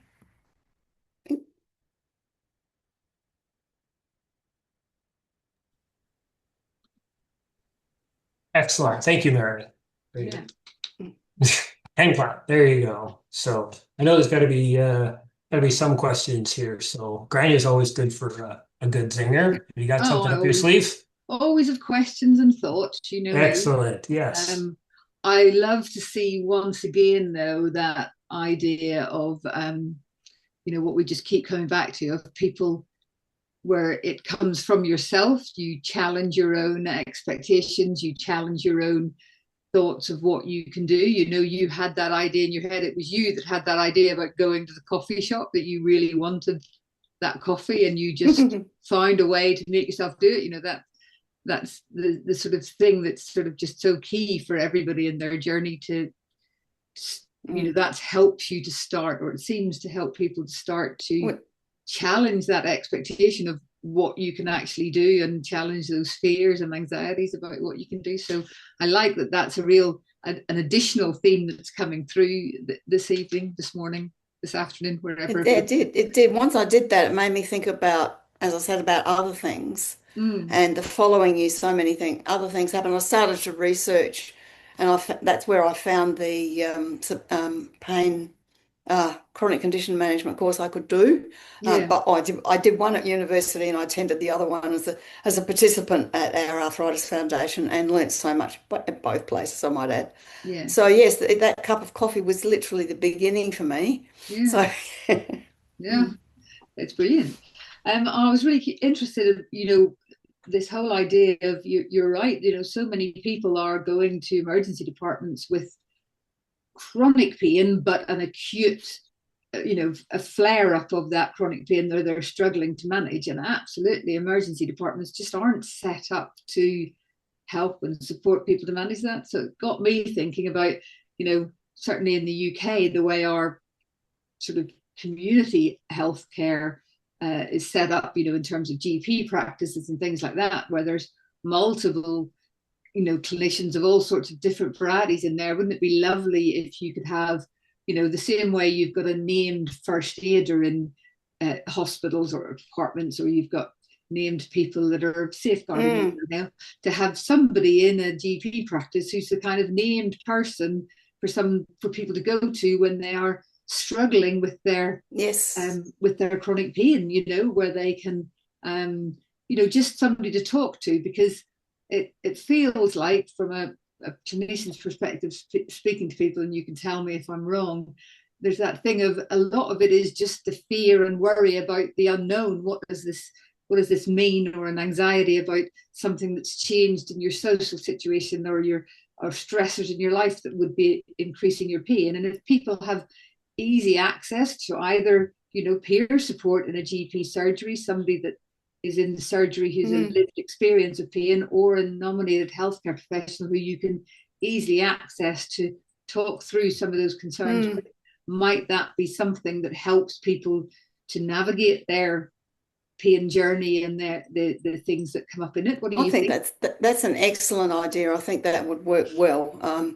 Someone who's obviously a bit of training and works with the nurses and the doctors to make sure that, that any red flags and things are addressed. I think they need to see a doctor first, but the doctors just don't have time to teach supported self-management. But they need the resources. They need places they can send people to learn that. And they're pretty thin on the ground, to be honest, unless you send them to the public pain clinics, which are excellent, by the way. Yeah. But there is a waiting list. As a matter of fact, I'm part of a group of people who's actually designing some sort of program for people to go to between when they go to their information day and when they actually get an appointment at a pain clinic, because so many people disappear during that time. Yeah.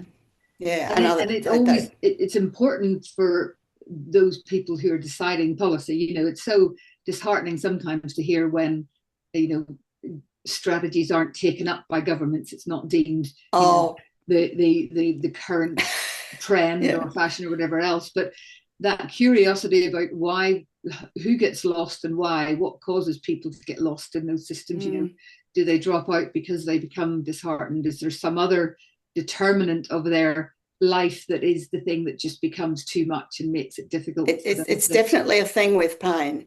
The same thing happens everywhere. It happens in pain clinics. It happens in our groups, in our support groups. We've had the same thing. People ring up and they are so keen, and we never see them. It's not like they come and they don't like us. They just don't turn up. So Yeah. I have no idea, what that's all about. And I think I actually know someone who's doing a PhD on this very thing at the moment. So it'll be Oh, well, interesting. we really look forward to hearing that. Maybe some of it is where they are on their own journey of being ready to move forward. That's right. I Self-management think for some your people. behavioural change, it comes into it, I think. And I Yeah. think there's probably going to be more than one reason. Yeah, absolutely. Absolutely. No, I think sometimes, well, we're waiting for Lorimer to join us. He's Oh, he's online now. there. He's on there Yeah. now. Oh, Yeah. yeah, Yeah. he is. Good Yeah. Hi, lad. Laura. Yeah, we're just gonna wrap up with Mary here, and then we'll turn it over to Lorimer. Yeah. Well, Lorimer, I know, sorry we have interrupted. You're at a party, I think. No Well, problem, just Pete. No Hope you're not on problem. hope you're not on the sherbets A little sneaky. I just before we jump into Lorimer there, Pete, you'll introduce him. I just want to thank Mary again for a great presentation. She just offers just a lot of really just practical insight. A lot of it comes from sort of hard fought lived experience. But thanks for sharing your knowledge and your experience, Mary. It was awesome. Okay, thank you. Thanks, Mary. Okay. Hi, Mary.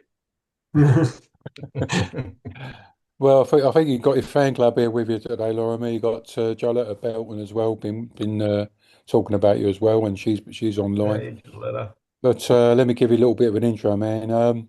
Hey, what can I say that probably hasn't been said before? Let me just tell the folks how I met you.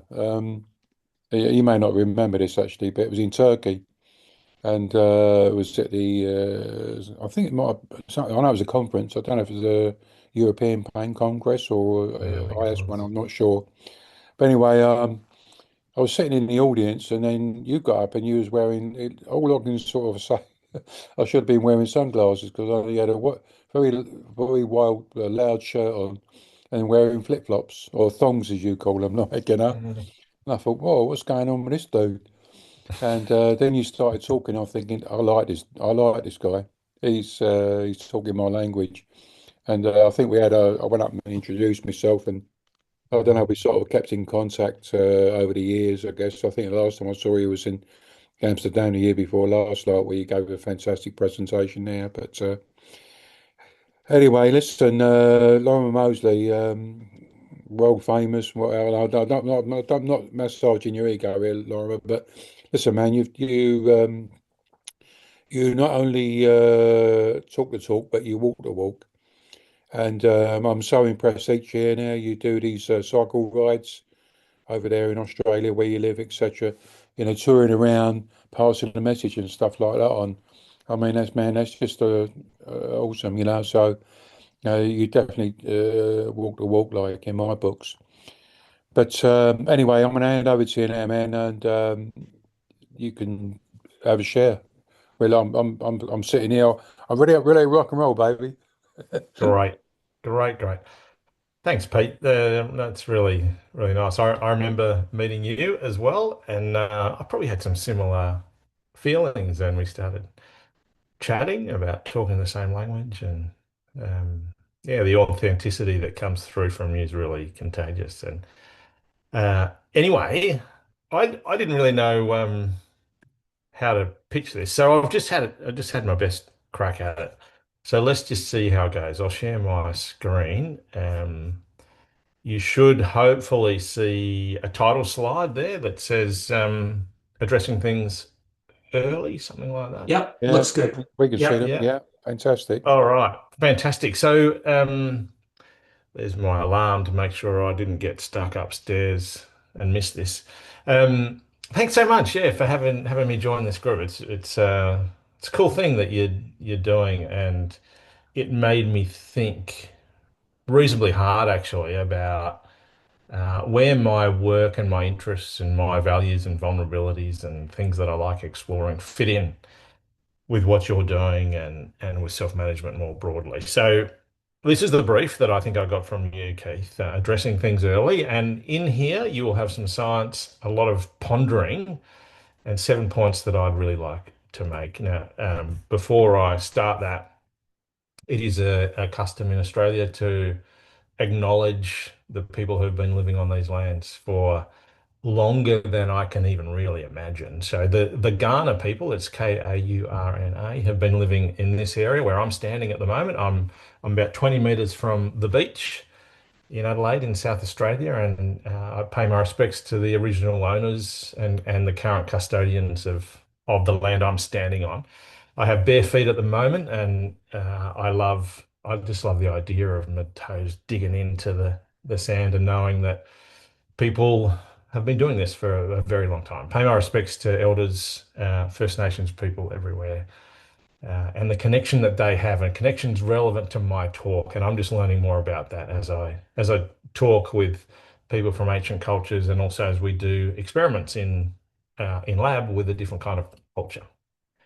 I always disclose, I might over disclose, but Cora doesn't mind. I've called them Caro here, but yeah, I've received support from a lot of groups, a lot of agencies, mainly for travel, uh, accommodation, stuff like that at conferences. I get royalties for books, all of which are excellent, and you should buy them all. Lots of copies of them. I've now given up, just trying not to put in bias because I sort of own it a bit. But you know where I'm coming from here. And Pete, you mentioned Pain Revolution, and I think this year Pain Revolution is going to reach $1 million in fundraising since we started for people and health professionals pursuing better outcomes from chronic pain. I think that's a really exciting milestone. I'm not sure if we'll make it with this tour, but we'll come close. So this is the brief I got from you, Keith. The general thing, and I think you said something reasonably kind, like I'm not telling you to suck eggs or something like that. But can you speak around experience and knowledge on addressing chronic persistent pain early on in its totality? And this in its totality was the thing in your email that really got me thinking, like, what are you thinking there? And what do I think of when I think about pain in its totality? So as I sort of prepared this 20 minutes of time, I thought, what does that mean to me, and how does that relate to addressing things early? So I'm going to draw on a bunch of our research over the last decade, and without going heavily into that, I'm going to draw on these ideas, some of which, and I'll call it out as a thing called an essential pain fact. These are ideas that have been identified by people who identify as having recovered or greatly improved from chronic pain as being a really important thing to get their head around in order to make that journey towards what I would now describe towards resilience and recovery. And this is the first one. So this is the first essential pain fact. Pain protects us and promotes healing.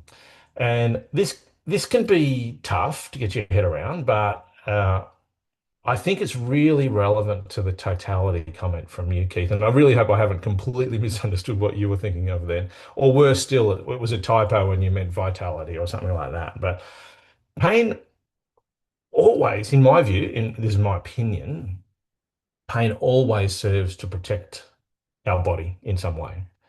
And the extraordinary changes within the system that occur when that system fails, so when we do injure ourselves or we get some inflammation, something like that, the system, bang, it just shifts, and it shifts in an extraordinary way to provide extraordinary protection. And this happens in seconds after an injury. And in that way, that shift in the what I would call the pain system promotes healing. It makes it unbearable to put mechanical load through this broken tissue. And I call that the safety buffer, if you like. And that the size of that buffer has been honed over generations of evolution to serve us in what seems to be, on average, the best way possible. So when I think about pain, I'm always thinking about protecting the body. This is a feeling. I call pain a feeling.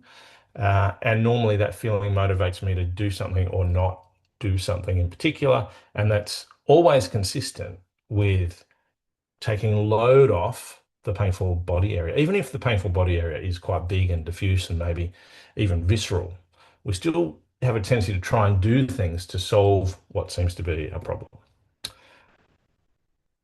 So the second thing that I think is worth mentioning is that pain is one part of a wider protective response set. And when I position pain as a feeling that serves to protect us, it's easy to integrate it into all this amazing, like amazing stuff that happens when there's some information that tells us we're in danger. How do we make sense of that protective response set? So the point of this image is to be complex and a little bit overwhelming. What I've done here is I have just captured in drawing every variable for which there is published evidence that it influences pain and influences the intensity or the nature of pain. And you can see there are many things that have now been shown to change pain, to influence that protective set. But if you look carefully at the screen, if you can see it, you can see some other words I've written in yellow there, including oomph. You know, the oomph. And oomph in the short term is, if you can accept that idea, having the energy to do stuff and wanting to do stuff serves the purposes of survival. But if it continues on, then the system tends to be less effective at producing the oomph. But I feel like that's a feeling. Another one there is hunger. Another one is stiffness, feeling stiff, feeling fear, feeling thirst, all these things. And up the top is back pain. Now, this is a very complex, obviously complex system that we will never fully get our head around for any particular individual. So we summarize it in this thing called the protectometer. And the protectometer has changed in response to consumers over the years, but the general gist of it is still the same.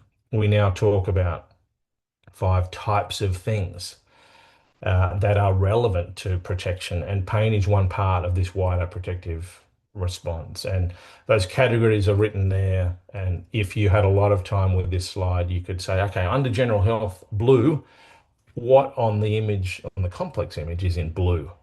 And you can see down the bottom right-hand corner, you gut, what you're eating, what you're drinking, how well you're sleeping.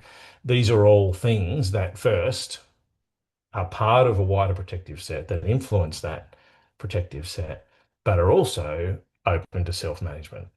And I think that's where that connection is starting to come in. If you look at the protectometer, you can see that there's this no pain zone, and then there's an on alert area between 0 and 1, and then there's proper pain, and we sort of tried to capture the 0 to 10 pain scale just because it's familiar. But what's happening in the background is really important. And this is just an image out of one of our patient handbooks, and it's got the motor system, the movement system, in response to an injury, acting to stop you moving the ankle. So you spasm or you cramp.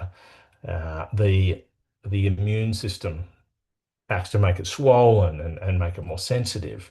Might release things into your bloodstream to make you tired and not want to see people. And the hormone system can change how your heart's going and how well you're prioritizing sympathetic or parasympathetic. So these things are happening all the time.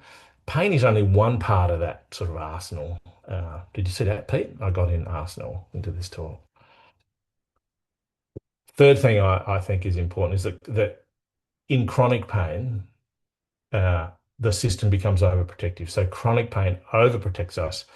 And because of that, it prevents full recovery. And when I say recovery, I say almost return to the life that you want, and possibly the things that you want to do and the person you want to be. The metaphor that we use a lot of metaphors to get these ideas across, but there's some hardcore, well understood science that some of you are really well versed in.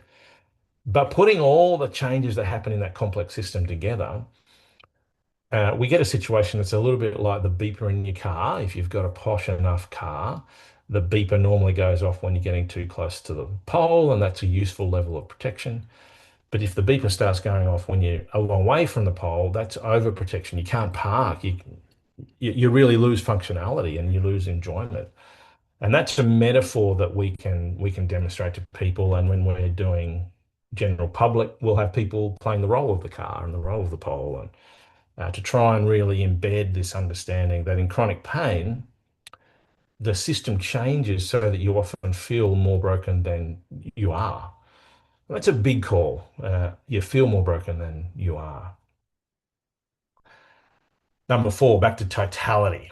And this is where I'm going to go a bit harder on the science. And I know that, that all the people on the call that I know you can handle this, but let's see how we go. Anyway, totality.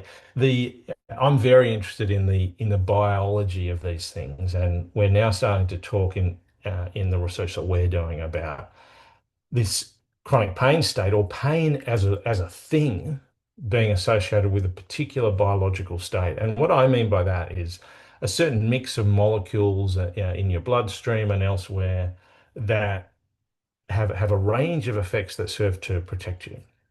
In chronic pain, we're now talking about chronic pain being characterized by that initial protective state, which is perfect in the acute phase, getting locked.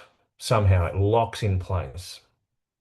And the reasons that it lock in place are many and varied, and are never, ever a willing of the person experiencing this, or some sort of suboptimal characteristic of them, their personality or psychology. And that's a really important phase of the research journey for us to emphasize, that when we're in this biological state, neural pathways change how they work.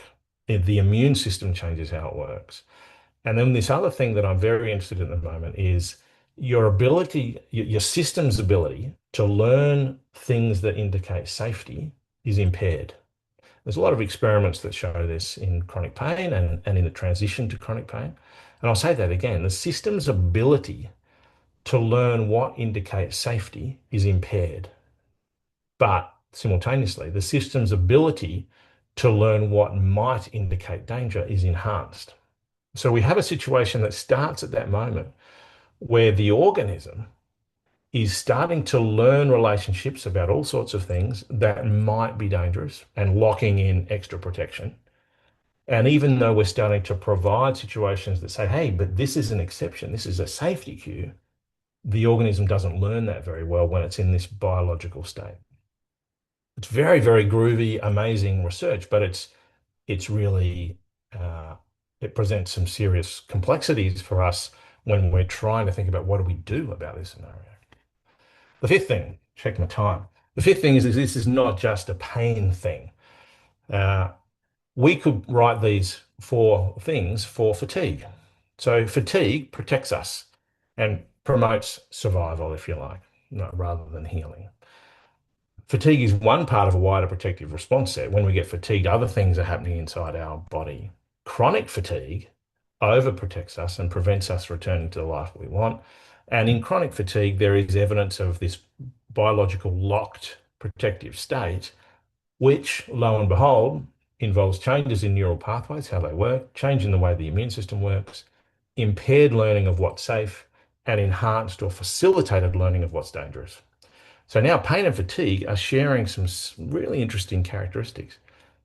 What's the most common other feeling that people in chronic pain report? It's fatigue. What's the most common in chronic fatigue? It's pain. In fact, in chronic fatigue, long COVID, pain is one of the diagnostic tick marks. What about fear? Well, fear protects us when we're in a dangerous situation, promotes our survival. And it's one part of a wider protective response. Chronic fear overprotects us and prevents recovery. So here we might be thinking about post-traumatic stress disorder. And when we look at this situation, there is clear evidence that we're stuck in this locked protective state. And the characteristics are exactly the same. Loneliness. I'm very interested at the moment in the biology of loneliness. Loneliness protects us. When we're on our own, we often feel lonely and we seek social contact, and that promotes our survival. Loneliness is part of a wider protective response when we're on our own. We have other things going on as well.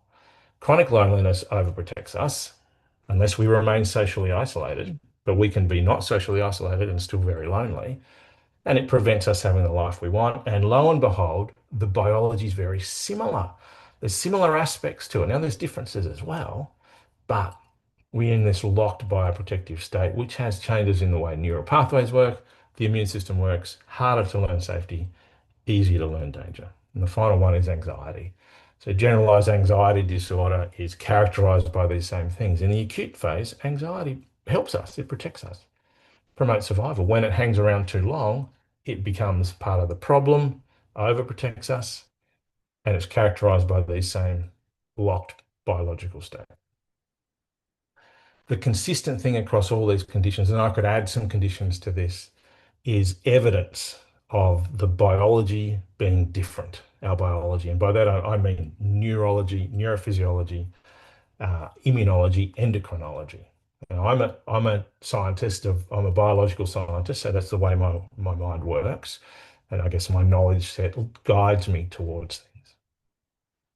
To really ram that point home, when these things persist, they all show similar, not identical, but similar changes in neural pathways, immune system, safety learning, and danger learning. So the next question, hopefully, is what can we do to normalize this bioprotective state, if that's okay as a phrase?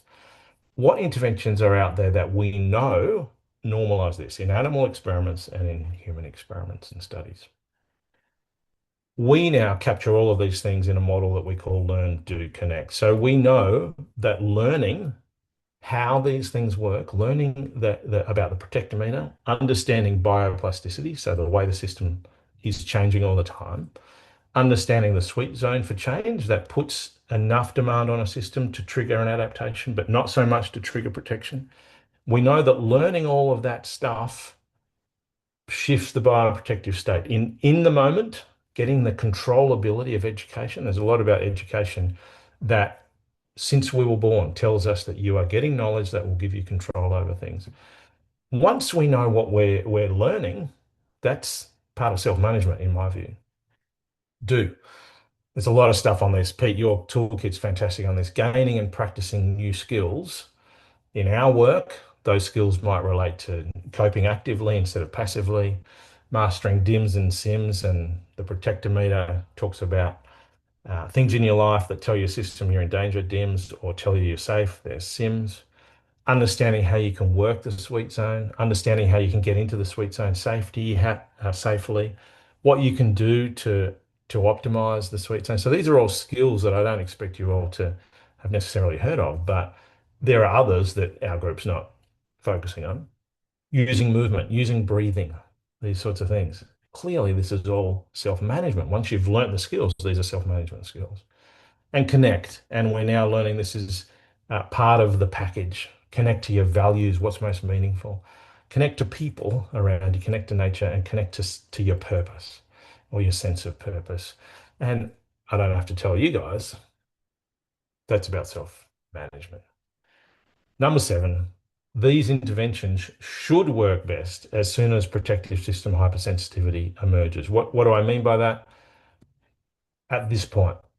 So if we do have an injury moment, or if we talk more broadly beyond pain, if we do have an exposure moment, when we are genuinely in danger, then the whole system just snaps into gear, and we have this biological state that does so many things to protect us, a very wide range of responses. However, sometimes those systems can stay locked in when the danger is subsiding. And at that point, that's when I think we should be going straight into the learn, do, connect approach, encourage people to learn how their system works, learn the skills, practice them, connect. And ideally, if you imagine those 3 pillars, imagine they're 3 pillars, then learning is going to be more effective when we're doing.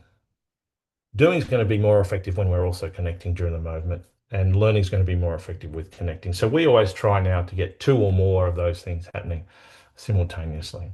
But ultimately, this is where I think self-management stands to have its greatest effect, to unlock that protective state early on. And as you said, Keith, before it just keeps going and gets locked and more locked in. So there's the 7 things I'd like to say are important. Pain protects us and promotes healing. Pain is one part of a wider protective response set. Chronic pain overprotects us and prevents recovery. The totality of this extends to clear evidence of an altered biology that stays altered when the danger passes. It's not just about pain. There are a range of interventions that change that biology And I think those interventions should work best as soon as the protective system hypersensitivity emerges, as soon as we're going off track, which is clearly early intervention. That's all I want to say, and I'm going to stop sharing. Back Get to my you. camera on here. Yes. Okay. Hi. And I'm not too sure. This might be the first time that we've met. Like, I don't know if we've met almost in person. So, thank you, and thank you for the totality. And I love the power of words because it can mean different things to different people. What I love, and you're just speaking to the nerd in me. I'm not a scientist, but my background is in applied sciences and engineering. Um, what you've just shown is the power, like why supported self-management really is powerful, because you just talked about the biology. And I want to quote my good friend Belton, who's on here. She said to me years ago, all pain is biological, but it's not solely biomedical. But it's a biological response. I mean, I look at it, it's in its simplest terms, I look at it as a sensation and experience. And as the sensation continues, that experience increases, and I think it increases potential exponentially, and that experience is usually in the negative. Yeah, right. So, but what you've given us is a really interesting snapshot as to why, because the body is complex, because humans are complex.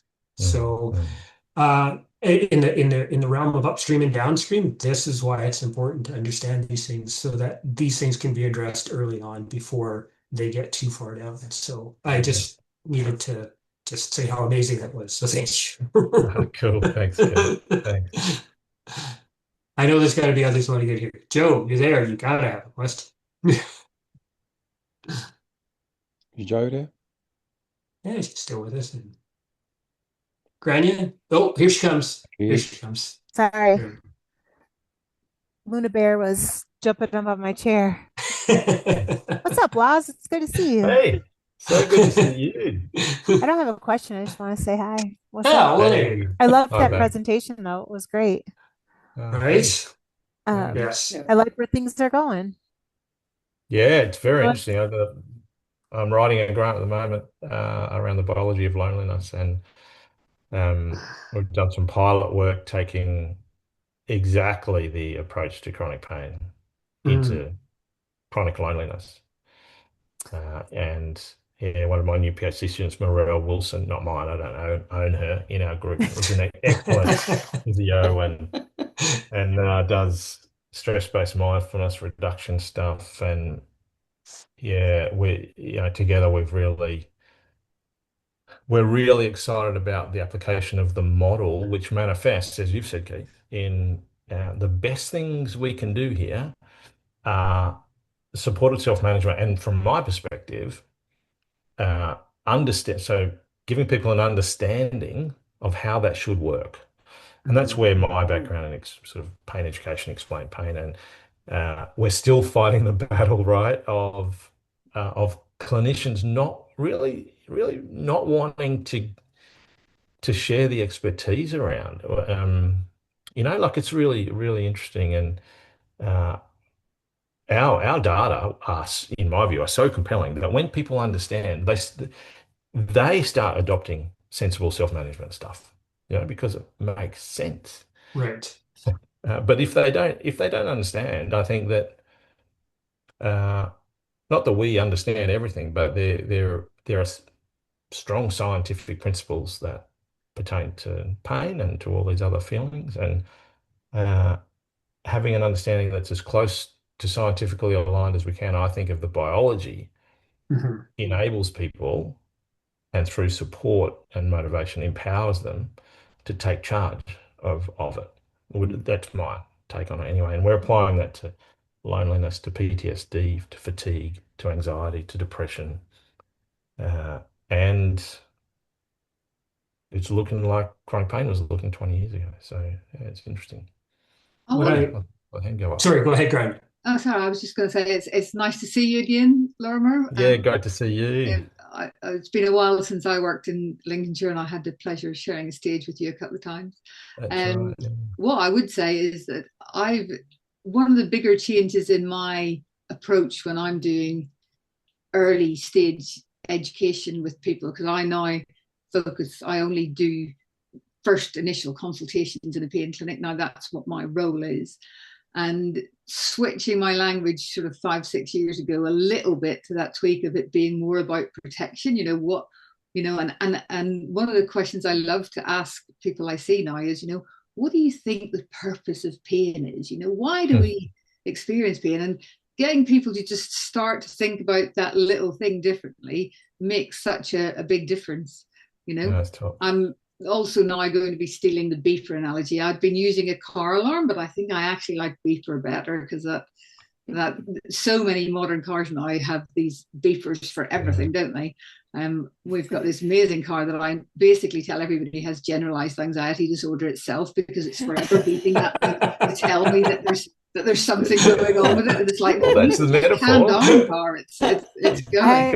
I was just in my friend's car that had generalized anxiety disorder. It was annoying. It was like, the I'm cars like, why are is it beeping at you really again? stressed out.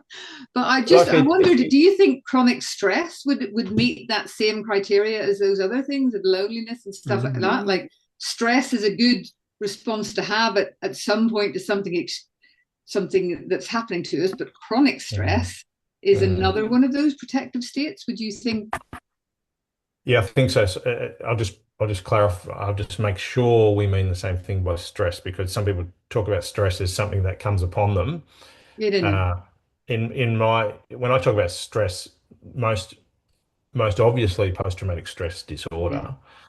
That feeling of the feeling of stress. Yeah. I would say absolutely. Yeah. In fact, we are now doing a significant project with military veterans who are disabled primarily by PTSD, Okay. most of whom have pain, most of whom have fatigue, many of whom are anxious, most of whom their relationship between hunger and needing food is distorted, many of whom are lonely. Like it's striking, and you guys are all nodding, but we're applying the same model. Yeah, it's persisting overprotection, and there's one thing I'm noticing over and over is the validation where we didn't predict validation, but the validation that comes with saying this is a biological, it's a real biological thing. It's no less biological than diabetes. Uh, how we shift that is not as straightforward as how we shift it with diabetes. And I feel like that's been a surprising piece of information. Makes sense, I guess. So, the drum I'm always banging on to you about is why we're in there's such a pickle in healthcare is uh, within the academic universities, or where the teaching academic the facilities where supported self-management doesn't seem to be on. I'm not saying all of them, but majority supported self-management isn't in their curriculum. I think I asked it was a few years ago, and I think, well, someone told me years ago when I first started, there was like in the doctors here only received like 19 hours of pain education. And I think now someone told me the other year it was like 23. And it's all to just do with acute pain mostly. So when he come out, all they really know is about acute pain, really. But as you know, when most people that go and see GPs or other healthcare professionals, the pain's way gone past acute. It's gone into the persistent mode. So what do you think there's still this block within the academic arena, within the med schools, why they don't include supported self-management within their curriculums? Um, we think about versions of this question a lot. Okay, there's a version of this question that speaks to practitioners. Why don't practitioners refer to it or prescribe it or recommend it? I think it's a similar sort of question, and I think the answer to that is I know this is not satisfying. It depends, and there are a lot of reasons why. But if I could think of some, I can see that it takes the sense of expertise away. So you're almost training someone uh, to not think about what they can do, just to think about how they can help someone else do something. And that I think students feel a bit unsatisfied with that. If you're doing a medical degree or an allied health degree, you often go in there expecting to be taught how to fix stuff and how to tell people what to do. And when you have a lecturer who's telling you maybe there's another way, I think you can be dissatisfied with that, and then you give bad marks to that lecturer in the feedback, and that lecturer gets wrapped over the knuckles. And there's all sorts of there's monetary pressures, there's cultural pressures, there's so many things that make it difficult. Uh, so much so, I mean, that's why you talked about Pain Revolution before, Pete. One of the motivators for Pain Revolution was seeing time and again the efforts of changing the system. I even don't like the language, but from the top down, I really don't like that idea. But from trying to change university courses, clinical guidelines, clinical practice, so many barriers to that. Mm. Pain Rev set up to try and change communities, Yeah. and so they would ask for different stuff, and they would demand different stuff, and that's also got its challenges. In defense of uh, of medical and health practitioners. One of the studies, or one of the PhDs that's come through our group, looked specifically at why aren't people suggesting education and self-management for people with chronic pain? Why aren't they? The clinical guidelines have suggested this for 20 years. What's going on? Yeah. And one of the key things out of that was that the health practitioners don't think it works. There's a lot of evidence to say it works, but at the end of the day, they think it doesn't really work. And when they think that, it doesn't matter what facilitators are put in place by the system and structures that are put in place and incentives. It doesn't matter. In our research, it was GPs, general practitioners. Mm. If they don't think it's going to be helpful for that person, they don't suggest it, no matter what. Mm.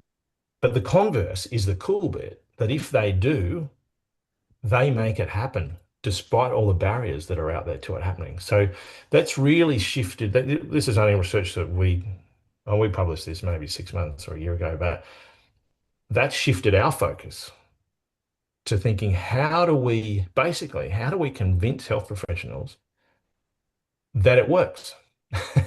Evidence is not enough. Like there's 100 clinical trials of good pain, I would actually say now old style, low quality pain education, helping pain disability markers. It's more evidence than there is for anything. The network meta-analysis tells us that taking an education approach is the most effective approach for chronic low back pain of all the approaches there are. But that doesn't convince providers. So what is going to convince providers? So we're working with providers. We're paying mainly GPs a shitload of money for every session to ask them, what would it take for you to think this works? Yeah, it's a real challenge. So I mean, I went off piece there a bit, Pete. I apologise for that, but No, it's I mean right in our consciousness, it's I mean, I think everybody's quoting 1 in 5 people around the world now living with long-term pain, persistent pain. Since I've been involved in this game now, for many years, in the UK, we started off with 7.8 million people with back pain or long-term pain. Then it jumped to 14 million, and then it jumped to 28 million. I mean, with all this stuff going, all this information, stuff going on, you're thinking, well, why does it keep going up? Why do And you think it keeps going up? the numbers of people living with pain, like, it's not going down. Yeah, but why? What's your theory on I, why that's well, going up? I don't know. Perhaps I think here we have something called a quaff mark. It's like when I go and see a GP, or you go there from a preventative side. they want to take me blood pressure, and because they found that if it's getting in early, so that because the height of me ending up in an A&E unit or ER is far more expensive than giving, looking after me blood pressure, etc. Mhm. So in a GP surgery, we got nurses for diabetes, asthma, but why haven't we got any for pain, Yeah. and it's all low cost. It seems to be a firefighting attitude rather than a prevention sort of thing, I mean, a couple of years ago, Keith, didn't we? We adapted a pain toolkit for prehab. Whereas instead of someone having a procedure and they're now to learn rehab, well, why don't we get in earlier and they learn prehab? So when they have their procedure or whatever, they've already got the skills to look after themselves, I mean, It's at the end of it's the a day, Luke, no-brainer, really, this isn't ain't it? rocket science, is it? I'm sorry to jump in. I've just heard them ding the glasses up All there. going off you go. I've got to do a poem. I'm delivering the birthday poem at Oh, the you've moment, got to so I've got to go. go and Yeah, do go it. on. Well, thank you Anyway, for taking the time. appreciate your time, Really Luke. sorry. That was Yes. great. No, that was awesome. Yeah, Be in thanks, man. touch. Take care. You look after Um, yourself. All right. Thank See you, you. So Lorimer. good to All see right. you all. Bye. Fantastic. Thank Bye. you. All right. Well, That's a what? way to wrap it up. Yeah, I know we probably got hold of him a bit longer than we hoped, I suppose. Yeah. Anyway, yeah, it's good. So, ladies and gentlemen, just want to say thanks to first off everybody registered and now watching this or listening to this um, conference.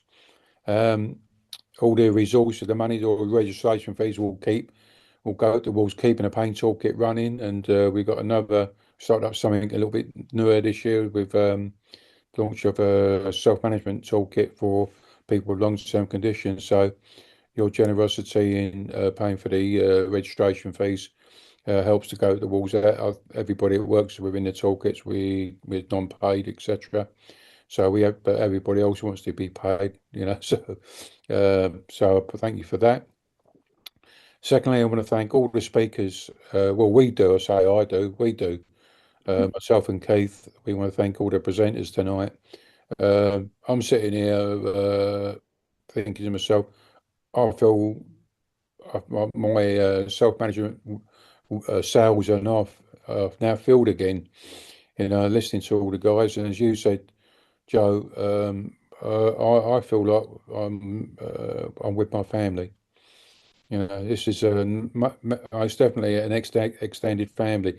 The supportive self-management family is growing, but I feel probably I'm with my friends or with my family, So I thank you for that. And I want to say big thanks to Dave behind the scenes. I don't know, Dave, if you want to come on camera so I can say hello to you and say thank you personally. But Dave does a fantastic. Here he goes. He's in there. Hi, Dave. Says Thank you. in Bedfordshire, but look at that. He's on a bloody beach somewhere. But yeah, Dave works tirelessly behind the scenes, and so once this is all over, he's going to upload it to YouTube, and I'll be sending out we send out the recordings to everyone, the SoundCloud, the audio version and whatnot. So thanks very much for that. The Gronya, thank you very much for taking the questions down and adding your bit of input. Presenters, as I said, been awesome, isn't it, Keith? You know what I mean? So, as well. I know I forgot things to say, Keith, so have I forgot things to say? No, I think it's just it's a good way to wrap it up. You've thanked everybody. I just also want to thank everybody. It's always so interesting to hear everybody's experiences and their expertise. It's very positive. I think positive is something we need to focus in on, and hearing these experiences and these stories, which will be shared with many others. Just know that what you have brought in your individual presentations will touch somebody's life, and it might not change it tomorrow, but it'll be the seed that is planted for change down the road. So You are amazing people doing amazing things, and I am just proud to know you and to have you join us today. So thank you. I think Joe wants to show us Luna. There you go. That's Oh, More look at that. dogs. that's how More moving. dogs. That's how us lot going to be looking in about half hour's There time. you go. Cooled up. If I could pick up my computer and go to the other end of the house, I'd have a slightly smaller dog, but doing the same thing. Okay, so All right. Thanks, everyone. we'll wrap it up there. Thank you. Yeah. Yeah, thanks everyone. Thank you. So Bye, Dave, everyone. if you can